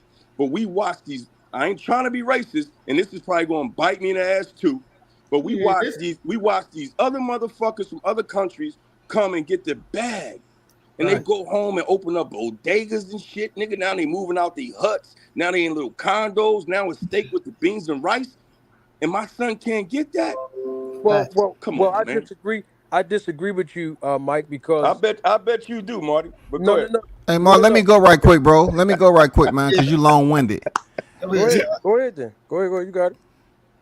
I just wanted to ask you something, Marty. You did the same shit to me when you came on here. The Blue did to you. Blue act like he didn't know you and he knew you, bro. Right? So if you didn't know, look, if you didn't know or you haven't seen the video, check this out, Marty. If you ain't know and you ain't seen the video, stop playing, bro. I don't have no problem. I don't have no problem with you. But when you came over here talking about, I don't know the brother up there in the corner, nigga, you know who I am. Stop motherfucking playing with me, dog. Stop playing. You did. Look, I expect more from you. I actually like your channel. But you did the same shit Blue did to you when you was on Money or Keon shit. He said, "Oh, I don't know that brother right there." No, he was fucking up. No, he was bullshit because he did know you. No, hold up. You hold up, bro. I listened to you the whole time, right? I ain't say anything. I ain't say anything. I ain't say anything there, Marty. I'll let you talk, bro. But check this out. I haven't had a conversation with you. But, dude, if I don't know anybody on the panel, I'm going to be like, hey, who is that up there? All right, check this out. You did the exact same thing Blue did to you when he came over there and act like he didn't know you. Exactly, bro. No, I did not. Don't play around with grown men like that, man. Just sit up here and say, okay, hey, who is that up there in the corner?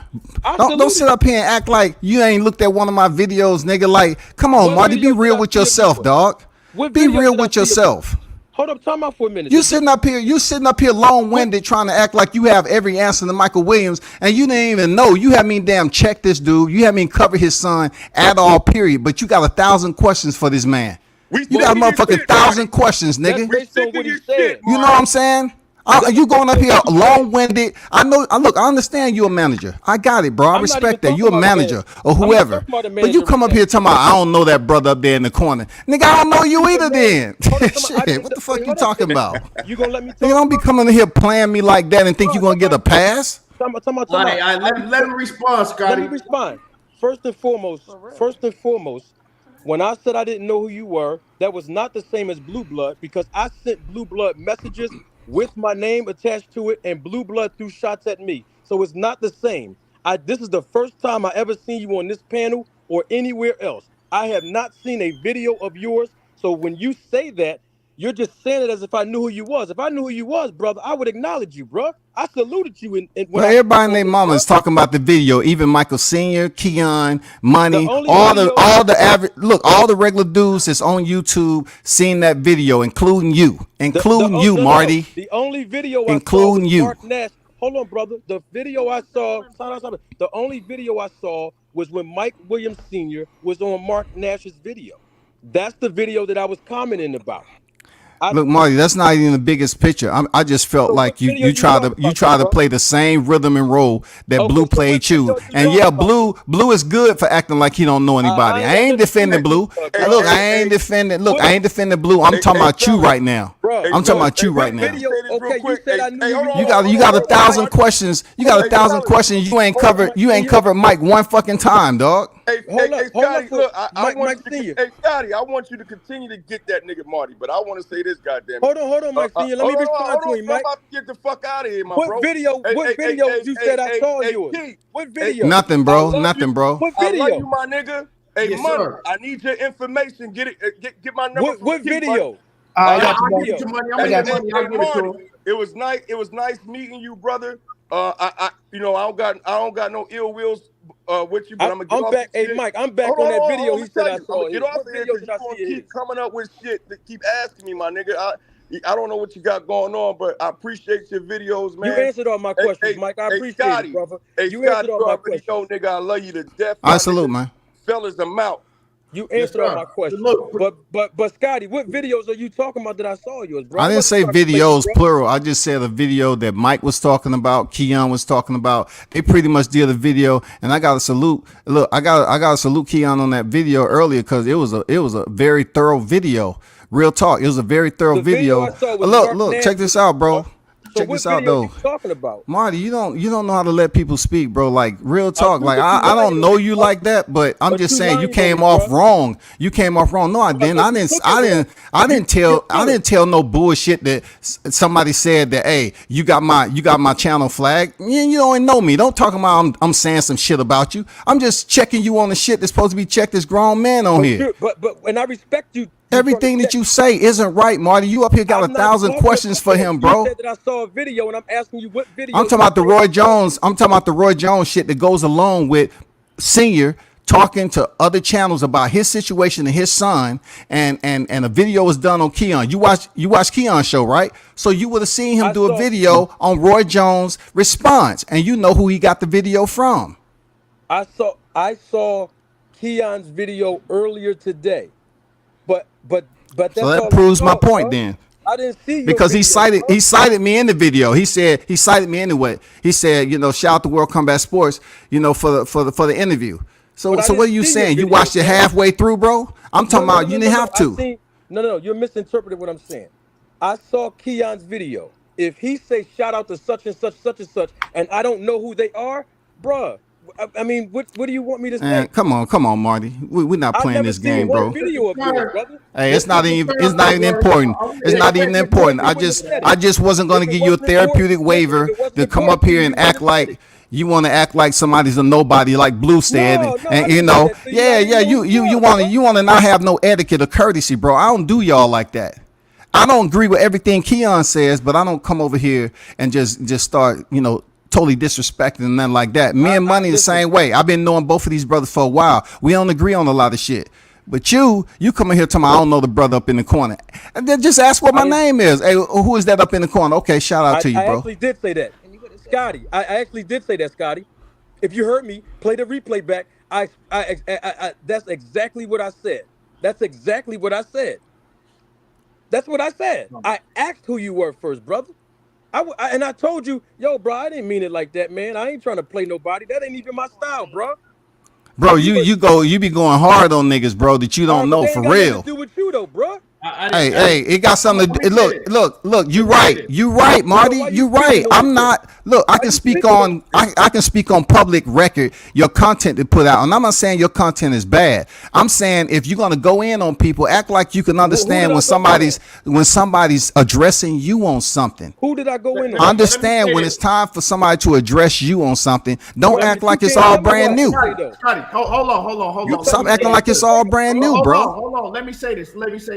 Because we gonna cut this shit because, like I said, I ain't get up here to do all of that. But I let y'all, go back and forth because y'all both grown men. I stay out of grown men business. But from my standpoint, right, and I'm looking at it from the outside looking in. From my standpoint, it didn't look like he was trying to be disrespectful towards you, Scotty. I don't know. I can't speak for Manager Marty. I don't know who he know and who he don't know. But I didn't get that feeling, you know what I'm saying? I didn't get that feeling. I got the feeling where he like, because I've done that sometimes. Sometimes I'll be on money panel, right? And somebody got a logo up and I might not recognize who they are right off the bat. And then they'll tell me and I'm like, oh, okay, yeah, I got you. I done done that a lot. So I didn't get that feeling where you. I guess it's Monday funny, Keon. That's hilarious. That's Monday funny. Come on, Keon. I've been around you long enough, bro. Come on now. What are you talking about? Come on, bro. That's not the same situation, bro. That's not the same situation. But I'm telling you, I didn't get the feeling that he's trying to play you like, oh, you know what I'm saying? I don't know who that is, but anyway. I'm just saying, I don't have a problem with the brother's content or whatever. You know what I'm saying? I don't have a problem. You got 1,000 questions, and I just felt like you ain't gonna give you no therapeutic exemption for sitting up here saying, I don't know so-and-so up in the corner, but hey, what up? You know what I'm saying? Like, just ask. You don't have to say that, because I felt like, I guess I took it some way, because it's the same way Blue addressed you, and I thought he did it was fucked up. I did. I thought he tried to play you and act like he didn't know you, but that's besides the point. That's the way I took it. I said, damn, you did the same thing that he tried to play you with. And I just thought you was a better person than that. That's why I addressed you the way I did. No, That's I all. respect that, but I think you took it the wrong way, brother. I promise you, I am not. That's not in my character, bro. I don't do that. Listen, bro, I ain't no YouTuber, and I keep saying It's all good, bro. It's no, all no. good. I'm just Then if letting I you was know. wrong, look, if I was wrong, I apologize for Yeah, addressing you bro. that way. I will apologize. No problem with me doing that. I couldn't see your logo, bro. I don't even have my glasses on right now. I Bro. don't I couldn't have see your logo, 2020 bro. vision either. I can see my logo, Marty. I couldn't see it. When your logo was in the top screen, bro. I God did not damn. see your logo, bro. Your Okay, no logo say doubt. WCS, bro, right? Your logo says WCS, but Monty Brown TV addressed you as WCB, bro. And I said, oh, that's WCB. No, he No. didn't. No, he didn't, Marty. I've Come on addressed him now. as I've been knowing that logo for a million years. Ain't no way I'm gonna say WCB, my boy. What you say? I said WCS World Combat Sports. His Oh, I name is Scotty, apologize. and I Okay, my told you, fault. yeah. I apologize, but I thought you said WCB. So I said it. If you go back in the replay, you heard me say, "Oh, WCB." Salute to you, brother. I ain't trying to play nobody, bro. That ain't in my character. Maybe that was another shot. No, I'm just talking shit. No, come on, Ronnie. You know that ain't in my character. The whole reason, right, I did this live stream, because I wasn't even gonna do no live stream today, right? Like I said earlier, the whole reason I did the live stream is because I initially put out a video the other day speaking about this, right? And I was told some wrong information. I was also told that, Michael Williams Jr. was sparring a cruiserweight. That's what I was told. So I wanted to clear that up. I also wanted to give both sides of the story, because my video earlier was kind of how I felt from hearing Roy Jones' side of the story, and like I said, once again, if y'all want to watch that, Scotty World Combat Sports, he did the interview with Roy Jones. I thought it was a hell of an interview. Roy Jones got to tell his side. I knew Scotty was going to come with that interview, because I told KQKC when I was talking to him about this situation on Friday, I said, you know what? I said, Scotty probably going to holler at Roy and, have Roy come on. I just felt that way, right? But then I heard, Michael Williams, he ended up hitting me up. And I said, yeah, I ain't no sucker nigga. So, yeah, I'm going to call him. He told me to call him, so I'm going to call him. Now I want to hear his side. Now I got to hear both sides. That's why I came on here and did this live stream today, so people can get both sides of the story, See, I actually talked to the sparring partners down there. I talked to the guy who they consider a cruiserweight. I'll be right back. I actually talked to the guy who they consider a cruiserweight, Andrew Murphy. Good dude. Like Senior said, he sparred him with one hand. He was just giving him looks, but Andrew is a big fighter. He fighted super middleweight, but he wasn't at no time going hard with Mike. You know what I'm saying? Because Mike only sparred the 13th and the 14th. I also spoke to Zachariah last night. He was in there. Who Senior said took Mike. I mean, basically sparred Mike 3 hard rounds. And all he said was Mike was working on something. He was working on something. And he landed the right hand. You know what I'm saying? He landed the right hand flush. And it was no different than any other time that they sparred. You know what I'm saying? He landed the punch with no different type of power on it. It was a flush punch. And Mike said, he didn't feel right. His jaw hurt or whatever. His tooth hurt. And the sparring stopped. And it was the last 10 seconds of the round. The last 10 seconds of the last round. The last 10 seconds. That's when it happened. It just fucked up all around the board. Kid missed out on the opportunity.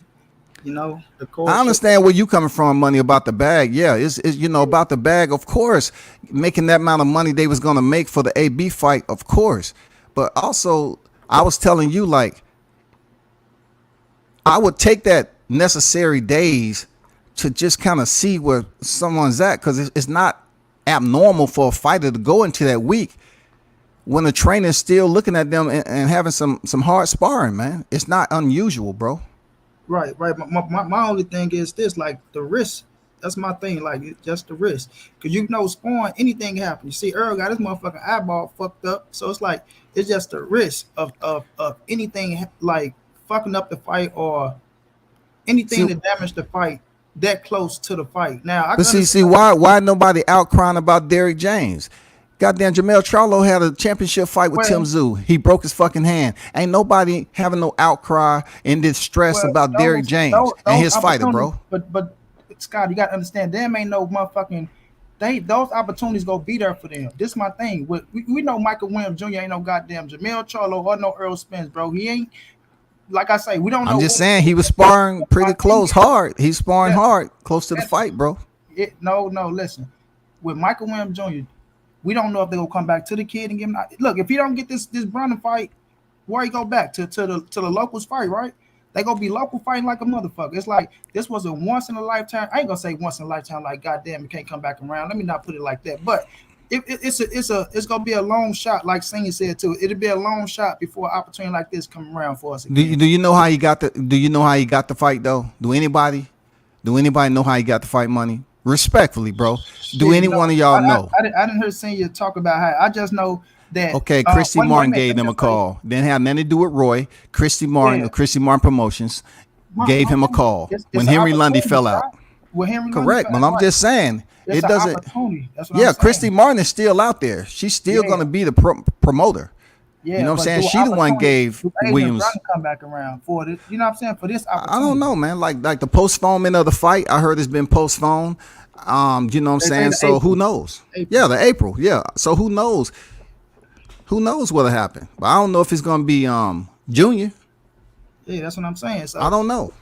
He touched on like everything I'm saying is I'm going off of what Senior was saying in the situation. But after this, I'm going to look at your interview with Roy. I didn't see it yet, but I'm going to check it out with Roy. So I'm gonna go check that out and see what Roy had to say. Like everything I'm saying, Scott, from Roy's perspective and from their perspective, and I'm quite sure Roy gonna say some of the shit that I was saying before they even came out and said something, right? If you don't feel like you're ready, you just had Chris Eubanks get knocked out. Then you come back, Michael Williams Jr. get his ass knocked out by Adrien Broner. That's a bad look on Roy Jones' reputation and as a trainer to where fighters look like, goddamn, Roy, your trainer's getting knocked the fuck out. I don't know if I want to. But that's what Keon said early in his video, though. Yeah. After Washington, he said that Roy said he didn't think he was ready the first time, but yet they still wanted to go along with the fight. But Roy said, okay, if you want to, let's take another sparring session. You know what I'm saying? Let's do sparring tomorrow. That was Tuesday. You know what I'm saying? That's exactly what happened. Yeah, well, I don't know about that sparring. Like, we go in this motherfucker, we go back to training. Like you say, if that's Roy regiment, that's his regiment. To me, I won't have my fighter sparring this close to the fight just to risk it. I'm not risking. We flying out. We flying out in 2 or 3 days. You know what I'm saying? And you know we can shake out once we get out here. And when I was saying shaking out, Scott, the first time I was saying leaving the city, going to another city. So you know, but I'd have been like, shit, we can shake out and do some other shit when we get to Atlanta. When we get to Atlanta and work with some things, work on some pads or this and that. But I'm not just gonna risk it, bro. So you just would have let him go in there with limited sparring because we talking about the physical anatomy, right? It's physical anatomy, and also Junior said his body was sore. His body was sore from the previous sparring, bro. Anyway, though, Scott, from what he already did, so that sparring session that he just had ain't gonna make him no more better than what he is already, bro. I mean, I got you. I got you on that. I mean, for what you saying, for his caliber of fighter or whatever. Yeah, but, you know, it wouldn't be that way if you had a higher caliber fighter. You know what I'm saying? I mean, and it meant a lot more to that fighter. They might go into that week too, just to fine tune some shit, polish up some stuff, bro. Yeah. I think you're just saying that about Williams because it's not going to change anything because your confidence on him beating AB, because you said it. You had AB winning. Yes, a fact. But at least you want to send Mike in there with maximize Mike going in there with enough to say, you know what, I did everything I can do, and he about to go in there with AB. Shit, the way Roy sounded, he sounded like he did everything he can do already. When you want to pull somebody out of a fight, bro, you not confident in that man. You can't sit up there and say, oh, you know what, I think you should pull out the fight. Call Daddy, I think you should pull out the fight, and say, you know what, fuck it. Well, I'm gonna go put you on this sparring, and we just go see what you're doing this sparring, and then we'll go into you are in your head. This kid finna get his ass whooped anyway. Like ain't this sparring ain't finna help you. What we finna do ain't finna help you. The best thing we can do is try to, you know what I'm saying, lessen the blow on your ass. That's it. Lessen the blow. Move around the ring, Mike. Don't get hit with the big shots. Tie his ass up, things of that nature. But other than that, Roy wasn't confident in the first place. And that's my whole thing, Scott. If you're a trainer, you got to be all the way in with him. And if you feel like you're going to pull out, then you should have said, look here, Pops, I can't do it. I'm a bag out. This ain't a good one for me because I feel like the kid ain't ready for the fight. I mean, we've seen it happen plenty of times. We've seen Kell Brook when Kell went and fought Terrence Crawford. What Dominique Ingram say? He say, nah, we ain't got enough time. and I ain't go have that on my conscience. So you got to go find somebody else. So trainers did it. At that point right there, you said about conscience, right? I really think that was one of the deals too, because Rory's gonna be down here in the A, so he wanted to make sure it wasn't a repeat of MSG. And you know, I'm looking at the aspect of Roy, I'm looking at the aspect of Senior. I've been around them, and this is unfortunate that it's playing out the way it is, but I can't sit up here and control Senior's temperature. I done seen his temperature, but I ain't seen this temperature. You know what I'm saying? So I can feel the way he's feeling, because, you know, Mike jaw is fractured, and that's his son, and I feel some type of way, and I know he'll go to life and limb and death to defend him. Real talk. So this is nothing new except them two going in, because I done seen them with all love with each other, and this right here is on a whole nother level though. And I think it'll calm down and they'll get back to what they had. Like I say, it's like they brothers, and sometimes like if brothers going at it, you know, some people say certain shit, and you know, and you look back around, them motherfuckers making back up the situation. You know what I'm saying? To them, it might be an unfortunate situation. You know, to us, we gonna look at it as otherwise. We, like you say, we on the outside looking in. We gonna go off of what we see and what we know. You know what I mean? So at the end of the day, bro, it's a fucked up situation. It ain't like it ain't never happened before. Nah, it's over, bro. This is never going. He said he had never forgiven this over, and that's besides. You know, I'm not here to talk about. That's now. But it's over. It ain't never. Let me read this super chat, and then I want to say something. Toon salute in the super chat. He says, "Didn't want to see this fight, but now feed him to AB. You don't play boxing. If you aren't ready, you don't fight. But since it's about the bread, let him fight. If he hurt him, he hurt him." Now let me say this, right? I see a lot of people was talking about Senior, like, you know, and I seen my man Upper Echelon talking about he's skimming off Junior bag and Senior this and Senior that. Man, y'all gotta understand, right? Y'all gotta cut the bullshit, man. That is his kid. That's his child.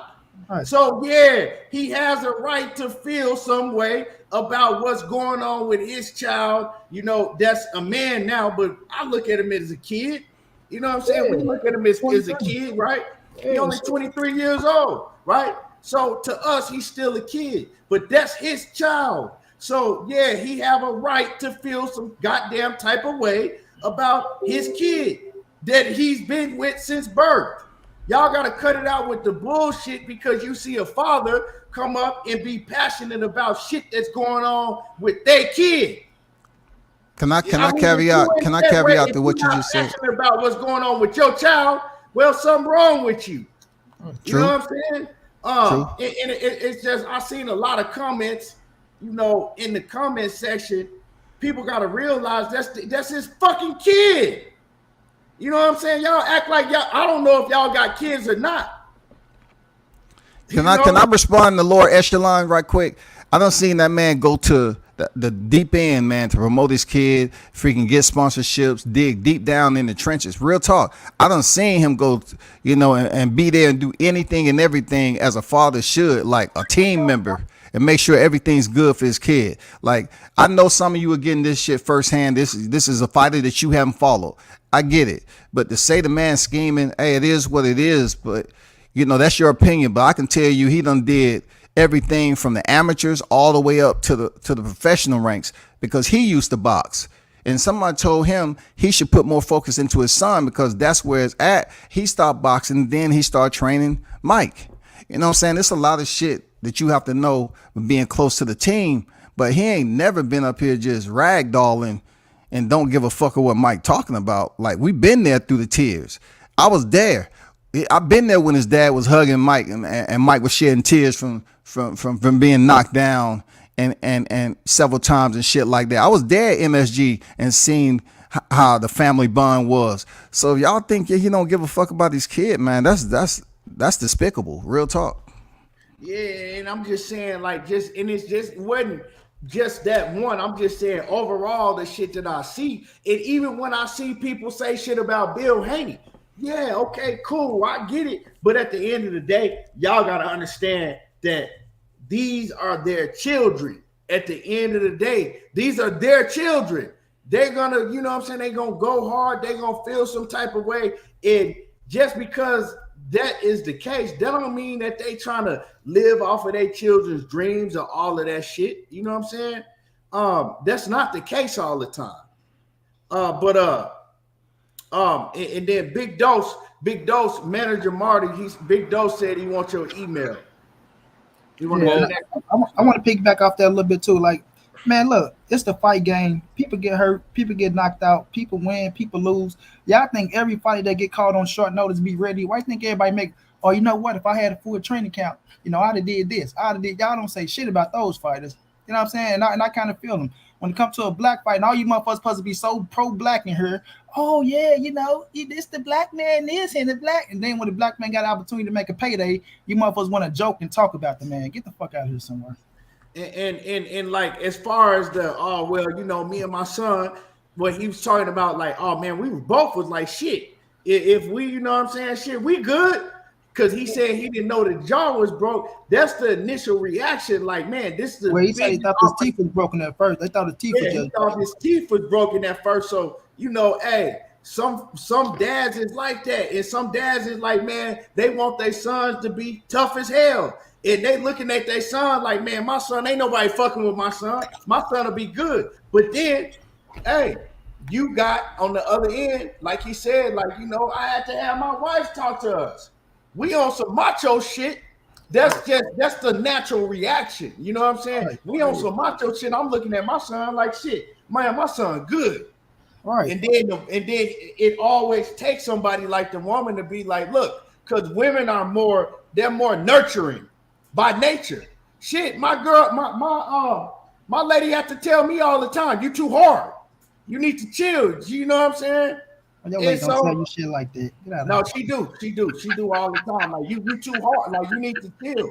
And so it take women to, to be. It take. Nah, but Key, what Earl say, Key? What Earl say, Key? I was trying to fight with the broken eye socket. Yeah, Earl did the same shit. Look, man, I was trying to fight with motherfuckers. I was still trying to fight with the broken eye. Shit, I still got one good eye. This is why I exit, because Errol coming up, so I don't want to ruin the moment. So I appreciate y'all for having me on deck, man. You know what I'm saying? So I'm gonna go on about my Monday and let y'all have it, because I believe that's a topic I don't need to be in. Gloves. He ain't stopped. Who? Terrence Crawford. What busted gloves? The Paffin? When he just fought the Paffin gloves? He kept going. Were you talking about when he made his debut? Punching with knuckles. When he made his debut? No, when he just knocked out this boy in the 6th round. Them busted ass gloves. He kept going. Oh, you talking about the one that had defective material that they put out a statement? The one they were trying to get ready for Errol Spence. They were trying to cheat. We know what that was. Oh, hell no. Nah. Look, you know good and damn well to get ready for Errol Spence. To get ready for Errol Spence, you don't need the gloves. All you need is just skill set and everything else to go along with it. You get the knockout. Y'all heard they go to Earl Sexuals. They saying Bud was fixing them gloves for Earl Spence. They say he was fixing them gloves. Keon, can I ask you a question? Has they mentioned a fight yet for Errol Spence's next fight? Okay, I rest my case. I rest my case. Thank you. Yeah, you good. Hey, Key, can I just let me read this super chat and I'm gonna let you say what you gotta say real quick. Knight Rider says, but why would the dad even consider to send him out? It was just talk, bro. Consider him out to the fight. Already knew that he was injured, or do I have that wrong? That's what I'm saying. Y'all gotta understand. This is the heat of the moment. His son, like shit, hey, I'm good. And he like, well, shit. If you good, shit, we good. We still, you know what I'm saying. You still gonna is you good? And it's the heat of the moment. You know what I'm saying? It's the heat of the moment, but once they find out, like, and talk to the wife, and the wife like, hey, you know what, you right. We tripping. We don't know what we both tripping. I'm tripping as his father. He tripping, you know what I'm saying, wanting to go in there fight, knowing that he ain't good, and that's just what it was, So I took it that way. I didn't take it like that. He was really gonna know that his son's jaw was broken, really gonna have his son get in the ring and fight still. I didn't really take it that way. I think they want to go. I think they want to go let him fight Noah. I think they would have, did the examination and found that shit out. But at the same time, bro, I gotta understand, man. These motherfuckers coming from the bottom, bro. Everybody ain't rich. You know what I'm saying? He say he well off, he cool. You feel me? But at the same time, you got an opportunity like that. Of course, you want the bag. Let's not play games here. Everybody want to make some fucking money in this boxing game. That's the whole nature of the fucking beast. You feel me? You get punched in the fucking face to make money. Sometimes you're good enough to be great. Sometimes you're good enough to be good. Sometimes you're good enough to be a world champion. Sometimes your ass gonna be a contender. Sometimes you gonna be a journeyman. Sometimes you just gonna be that motherfucker they call up to get somebody ready, fam. It's just the nature of the beast, bro. But if you got a fucking opportunity, you want your opportunity, fam. That's it. That's all, man. All y'all coming here with all that weird ass shit, trying to talk down and crack the jokes and all that. That's all fun and games. But at the end of the day, when you the person that's in it, you know what I'm saying, and you trying to get it, hell yeah, you trying to get it, bro. It's like shit. It's hard as fucking this boxing game. You, like I say, these opportunities don't come by every blue moon like that, bro. That was an opportunity for that kid, and anybody else would accept that call that was in Michael Williams Jr. position as well, and anybody else that probably had an injury probably would have been trying to continue to do the same shit as well, bro. You know what I'm saying? So we not fit to throw salt and throw dirt on their name for trying to go out there and make a fucking dollar, just like everybody else trying to make a dollar, man. But that's your profession. That's your profession. When I look at the situation, right, I look at it from both perspectives. I look at it from Roy Jones' perspective. Yeah, I see it from Michael Williams Jr. and Michael Williams Sr. perspective. So, like I said, I'm just here so everybody can get both sides of the story, and then y'all can have your own opinions. I'm not here to try to sway neither side. Everybody gonna have their own opinion, but I think that what I'm supposed to be doing is giving both sides of the story. You feel? And that's all I could do. But Manager Marty, man, what did you have to say? Yeah, I appreciate you. Like I said, invite me on again. Salute to everybody that was on the panel this evening. I'm gonna jump off, but I just wanted to say something. I keep hearing everybody echo the same sentiments of, it's over. And the thing about it is, this was a once in a lifetime opportunity for somebody in Mike Williams Jr. position. Absolutely, I totally agree with that. The part where I was going to tell Mike Sr. that I disagree, and he threw a shot at me by saying, I knew you would. Yeah, you would say that. But what I was trying to say was, this is not the only opportunity. When you have adequate management in this business, those opportunities will come again, because in business, we create opportunities. We don't wait for phone calls. If you're a B-side fighter, you wait for calls. But once you have an LLC behind your name, once you have management, then you become the A side, just like Mike said. So this is not the only opportunity. With adequate representation in this business, the opportunity will come again. It may not be with Adrien Broner. Who knows? You know what I mean? After Adrien Broner, maybe if he find a new opponent now, they postpone it. But the bottom line is that when you have good representation in this business, those opportunities are created. They're not waited for. And so it sounds like Mike Sr. Understands the business. So I'm sure he, be able to use his resources and everything, and they could put something together for Mike Jr. when he gets healthy. You know what I'm saying? I'm not going to write the kid off and say he's not going to be able to make no big money in his business. He's 23 years old. He's still got time. You know what I mean? So I'm not going to write him off. I actually think he can bounce back from this. And like I said, it sounds like his dad knows the business. So this might set him back a little bit, because this was a bag that he could have got. You know what I mean? But at the same time, things happen. But he can make this bag again. We just got to create opportunities with good representation. Yeah, I like that, Mike. I mean, I call you Mike, Manager Moore. That's real shit. That's why I took it back. Like, it might not be the last opportunity, I kept saying, but it's just like when you in the heat of the moment, though, bro, and you right there, you feel me? You right there, like, it ain't like this shit months away. This shit, like, when the fight is like 7 days away, 8 days away for fighters, that shit like 2 days, bro. You know what I'm saying? That shit pop up. The last thing you worrying about is losing the weight, stand on point, getting this last motherfucking press conference over, getting ready to eat something, weigh in, and getting ready to fight. So, I just feel bad for the fighter, man. Not just him, though. I feel bad for all the fighters. AB, you know what I'm saying? For him to do everything he had to do to put himself in position mentally and physically, get ready for this shit. I feel bad for him. Like I say, I fuck with Tevin and Mickey Bay, interviewed them both, fuck with both of them. They had an opportunity, you know what I'm saying? So do the card come back together like it was? The motherfucker that was on the undercard, you feel me? So, and I would actually go battle card, you know what I mean? For them to say we hating on BLK Prime, I'm actually go battle shit. So, it is what it is, you know what I'm saying? So I just still feel like he shouldn't have had that kid spawn that close to the fight, and I'm gonna stand on what I stand on, and I still point the finger at Roy Jones for the kid jaw getting broken. Don't give a fuck what nobody said how they feel, right? I feel like that if he would never had the kid spawn, people, well, he could have done this in the ring. Well, let it happen in the ring from Adrien Broner. That's what the fuck you get paid for the fight. Oh well, you know what I mean? Motherfuckers supposed to be so tough. They supposed to love the boxing game. It's blood and guts out there, motherfuckers. Motherfuckers get their face beat in every day. Yes, it's a dangerous sport. We all know that. We seen motherfuckers die in the ring, get knocked in a coma. Motherfuckers get put in wheelchairs. It's the nature of the beast. It don't stop your ass from watching. It don't make you protest. Oh, this, that, and I do it. So, oh well, man. It is what it is, fam. And upper echelon, man. I appreciate the Cash App, man. Salute to you, man. Appreciate the you and the Cash App. But yeah, man, what's happening with the G5? Yeah, I think everybody learned something. Everybody should have learned something from Manager Marty, from Michael Williams Sr., from Money, from all of us, Hopefully y'all learned something and y'all can take it, make videos on your own if you got channels and go from there. Now you got both sides of the story though. Yeah, and Scotty too. No, I ain't gonna forget Scotty too. So Scotty will come back. You see what I'm saying, man? You see, you said everybody's name, Keon, and now you act like Manager Money, right? So now you don't tell me, and I'll probably put the most information out there over everybody, man. No, it was a hell of an interview that Scotty did, man. I'm gonna check it out after this. I'm gonna check it out. Roy, you know what I'm saying? He let Roy talk. He didn't cut him off, and he let Roy get whatever he had to say off his chest. And let me say this too. Shout out to my brother Mark Nash. I see you out there, Mark. Hey, great great interview, Mark, with Senior too.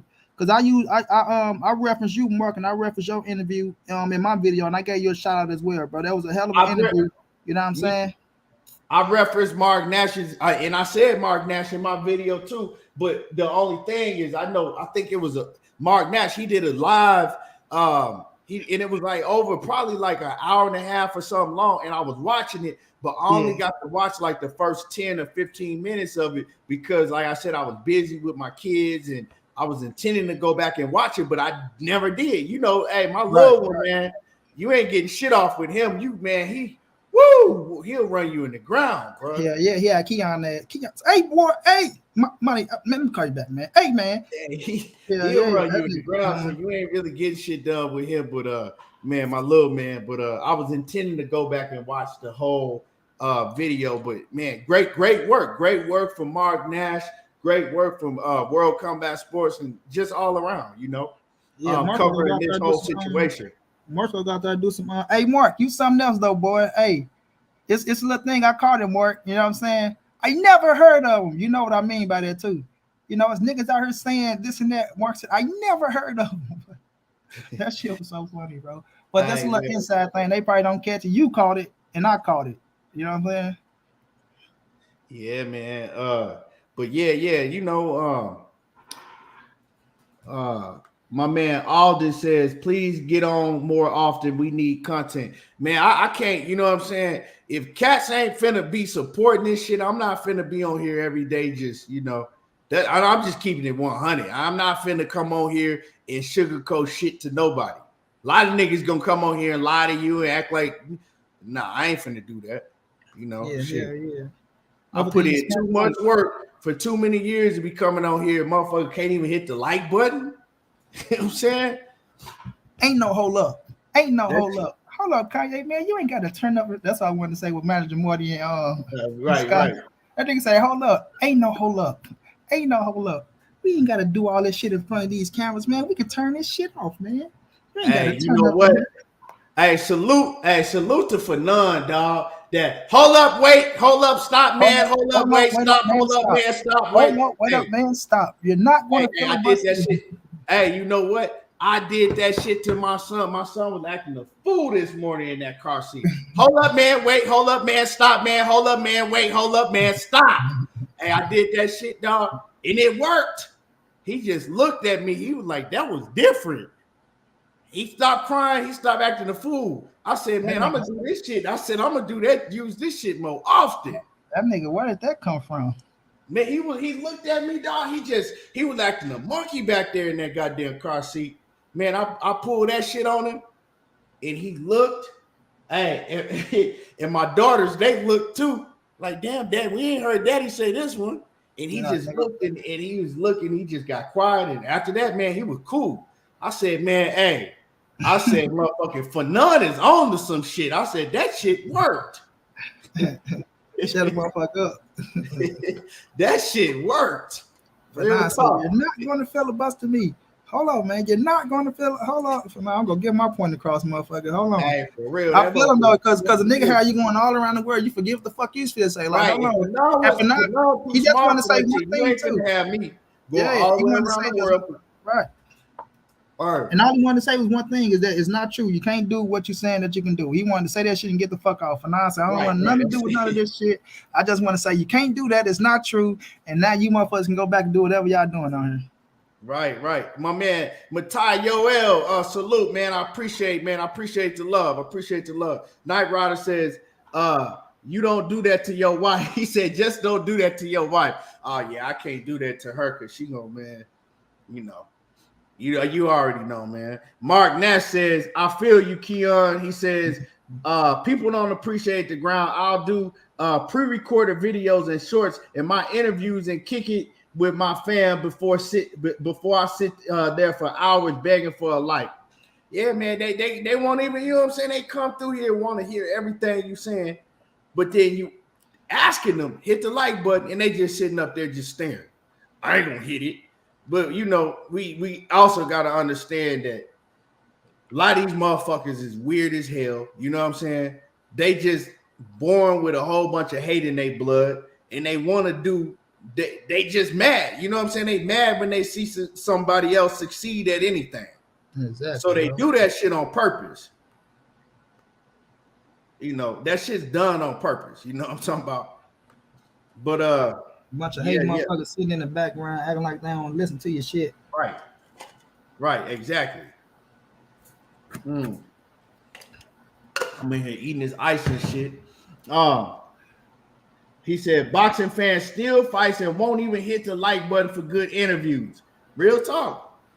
And that's one thing I make it my duty. If I go to your channel and I'm watching your content, first of all, I'm watching it because I want to hear what you want to. I want to hear what you saying, whether I'm gonna agree with it or not. Even if I don't like you, I'm gonna come to your channel. If I'm in your shit, I'm gonna hit the like button. Sometimes I might be like, man, I can't stand this bitch ass nigga, but I'm still gonna hit the like button. That's just me, But I stole my like back from a couple niggas before. I ain't gonna lie. Motherfucker going out, you so programmed to hit the like button. You be like, what the fuck I'm doing? Let me take my shit back. I'm like, this nigga said I stole my like back from a couple niggas before. Yeah, for real. Right now you going to some shit.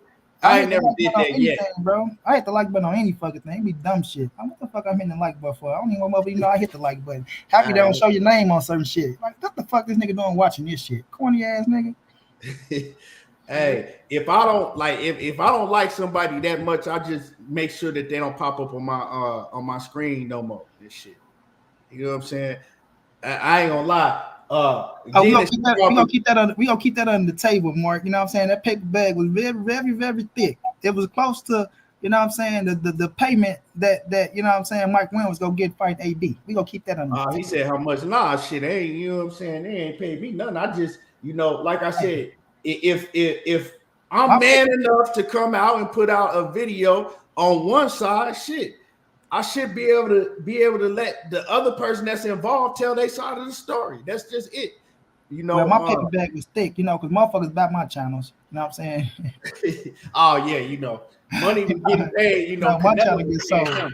Yeah, you know what I'm saying? Shit, motherfuckers back my channel, bro. My paper bags be thick than a motherfucker. You know what I mean? Yes, sir. I got standards, goddammit. Boxing Network, KQKC Boxing Network, always keep it 100. You know what I'm saying? Always keep it 100. I don't agree with everything KQ say 100% of the time. He don't agree with everything I say 100% of the time. But one thing is the respect there, because we know that we both run our channels off of, and money too. We both run our channels off of, real. It ain't no narratives. It ain't no narratives being pushed. We don't get around sitting, okay, this is what we gonna say and this is what we gonna do. Ain't none of that shit. And a lot of that shit be going on this YouTube. A lot of that shit be going on. Yeah, but motherfuckers have to look at your shit. Can't take your opinion for being your opinion. Like, and then sometimes people don't like the way you talk. They just hate how the way you deliver your shit. Like, man, that's the way people talk, bro. I'm not here to try to Oh, like I'm reading off a motherfucking teleprompter. Today, they're fighting and he has a great shot. And tomorrow he might not have a great shot. So we love both fighters and get your corny ass up out of here with that shit. We gonna talk how we talk, and I'm gonna give it to you how I give it to you. And that sometimes people be pissed off at that. You know what I'm saying? So who gives a man? Look, I can care less, bro. And I tell people too, when y'all come up on the panel, like and Mike Williams Jr., I can understand. I mean, sorry, Mike Williams. I know Mark Nash. I already know, dog. Yeah. That's where I'm fucking with you too. Oh hell yeah! Like when y'all heard, like when you got somebody that don't tune into YouTube, like Keon said, this motherfucker, if you can't swim with the sharks and run with the vultures, please just leave it alone because you're not gonna win. The internet is undefeated, bro. You know what I'm saying? You can type in my name, you can type in Keon's name, you can type in everybody's name on this mother. They got a YouTube channel. You go see somebody talking shit about you, got your ass in a weird ass video, talking this, talking that. You gotta know how to take the punches with everything and roll with that shit. Because if you don't, you'll get your ass ate up real quick, and you gonna find yourself on this motherfucker arguing with trolls. Find yourself out there out of character, talking about you go do this and do that and meet you here and meet you there, be on all type of weird shit. You look up like, what the fuck am I doing? You heated like a motherfucker off of a troll that you don't even know. This motherfucker ain't got no picture on this thing. He talking all this shit. He laughing. Motherfucker always a million miles away from you. He got you out of character like a motherfucker. You can't do your show. You can't talk. You know what I'm saying? You hold on, man. And no, like, bro, you don't know who that is. That's I learned that shit early on. Like, man, hold on, man, because you will find yourself ready to book a motherfucking plane ticket and fly out and all that shit. Yeah, you gotta realize this motherfucker just a goddamn clown. Motherfucker booking fights. You hear me? Keep motherfucker booking fight. Meet me in the Gucci ground. Motherfucker in the background and shit, sitting butt naked and shit, playing with it wee and shit. You know what I'm saying? Typing at the same time, watching you. Hands dirty than a motherfucker, fingernails dirty, eating Cheetos, drinking motherfucking Kool-Aid with no sugar in that shit. Weird motherfucker. Get the fuck out of here somewhere. Yeah, man. So it's like that, just like dudes, it's like that everywhere on social media. You got it on Twitter. You got it on Instagram. You got it on YouTube. Everywhere, dog. Man. You know what I'm saying? Everywhere. I see shit, Key. I go there just for the comments. You hear me? I watch shit, bro. I just go there just for the comments. I said, let me go read these goddamn comments. I know they going crazy, bro. You did. We go right when we came in right now. Look at it right. You can't beat YouTube. Don't try to beat. I mean, you can't beat social media, man. Don't try to beat social media.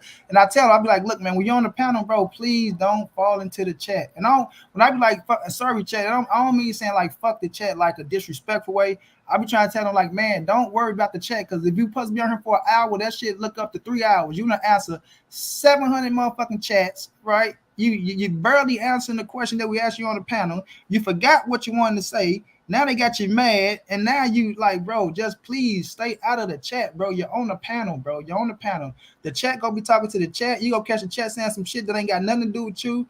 Like, bro, just stick to the panel and stick to the topic at hand. Put the information out and move on, bro. Otherwise, you'll be on this motherfucker for 35 hours, and we still ain't get through 4 questions. Like, god damn, man. Nah, once you come up here, yeah, you ain't never fought in your life, and you don't know shit. That's when you know the chat. Oh, I got this and I got that. Prove it. Show me your bank account. Show me. Like, god damn. Hold up. Wait a minute. Yeah, Mark. Wait a minute. Stop.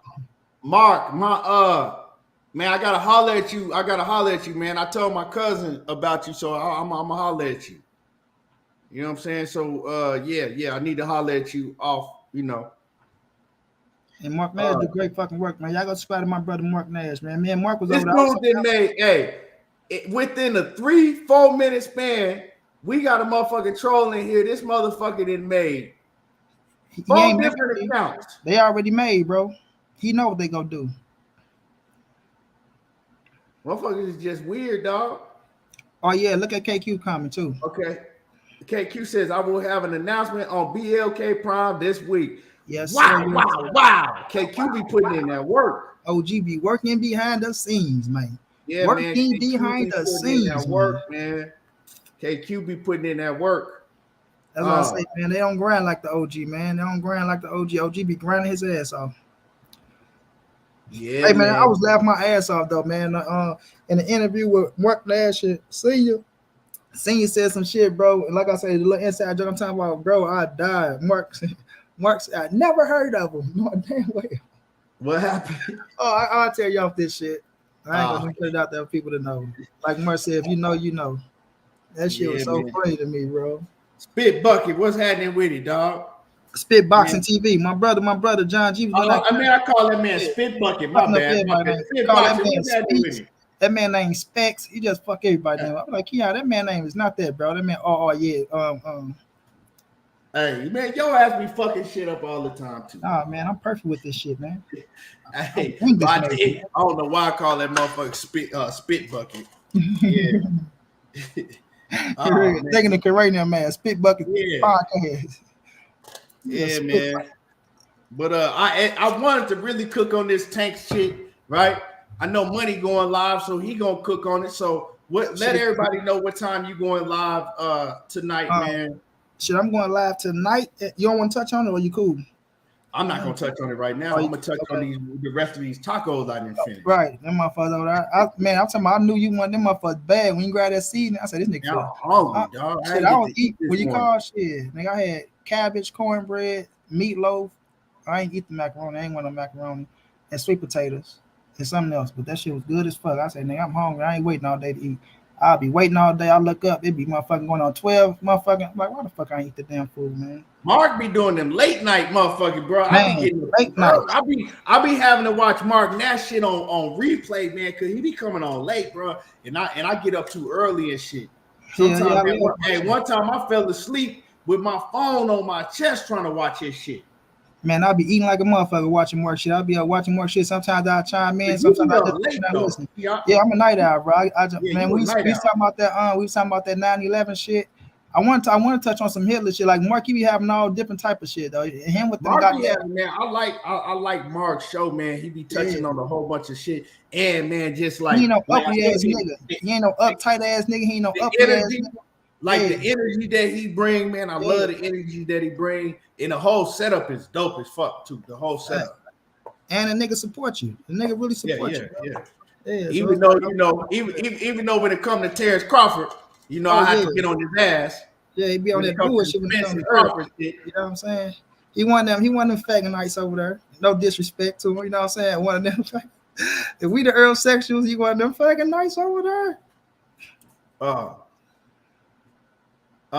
Mark Nash said somehow we found a way to be successful in the late hours, Cali, UK, Australia. Yeah, I mean, good content is good content. Yeah, good content is good content. I mean, the setup is perfect, Mark. Not only that, bro, you bring laughter. You got the sound effects and shit. You know what I'm saying? You put a case on the nigga quick. You feel me? So it's like it's a lot of shit that you do, man, that's unique and that's your own style that people fuck with. I like motherfuckers who got their own style, ain't too uptight, know how to get the fuck away from boxing, ain't stuck in boxing, right? And you know what I'm saying? I respect that type of shit. Not nigga that whole grill just talking about this and talking about that and all that word ass shit ain't got nothing to do with nothing. You feel me?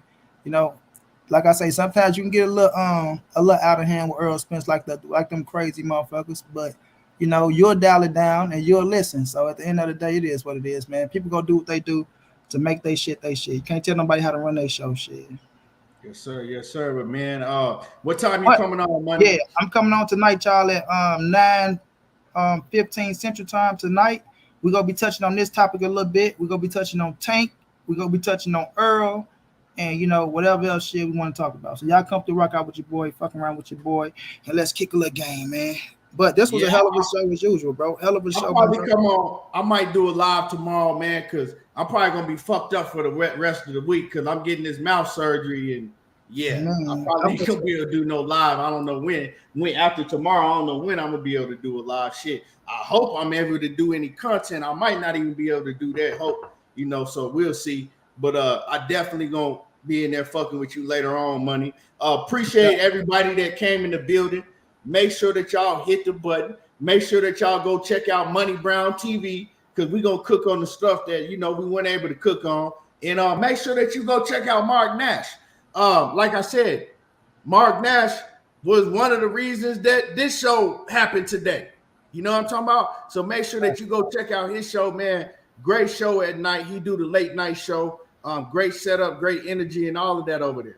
So and let me tell you this, hey Mark, if you could, bro, hit me up on Instagram real fast so I can try to find you. You said the little block channel shit so I can go and find you, because I'm telling you, bro, I don't see you on the block list, my boy. I don't see you nowhere on the block list. And I don't know if I'm looking in the right spots or not. But if you could, you can call me right now when you shut this shit down and we can go over it and try to find you so I can unblock you. Bro, you know what I noticed? Because I had the factory reset my phone, right? So I'm going in putting all the Google shit, and it came up like, because I'm trying to figure out why ain't Drico Bay? Why can't everybody see Drico Bay comments, and I can't see his comments? And then I'll go look to see if he blocked on YouTube, and he ain't blocked, bro. Somehow he was blocked on Google. On Google? On my Google account, he was blocked. I don't know how that shit happened. I wonder if that's how Mark Nash is with me then, because Mark saying he be typing in, he's like he be over there. I don't see shit, bro. I went to the thing. He was blocked on my Google account, dog, and I had to fucking unblock him. I don't know how the fuck that happened. Real talk. How you find the Google blocks? What I said, Key? What the fuck is that? Nah, because if you got I got an Android phone. So, you know what I'm saying? You got to log into your Google account because it backs up all the numbers and all of that shit. I don't think Mark Nash that deep off in my shit now to have a nigga blocked on Google. Nah, because I don't like the nigga that much now. So that shit would, I don't know how that happened. Real talk, I have no idea how that shit happened. That shit was weird to me, you know. But I fixed that, so now we can see Drico Bay with them ignorant ass comments. He gonna come in with, because everybody be arguing back and forth, but I can see everybody comments but his with him. They be arguing with his ass, so we gonna see, you know. But anyway, y'all smash the like button. Great show. Appreciate everybody that came through, supported the channel, and we will be back and catch Money Brown TV tonight. We out.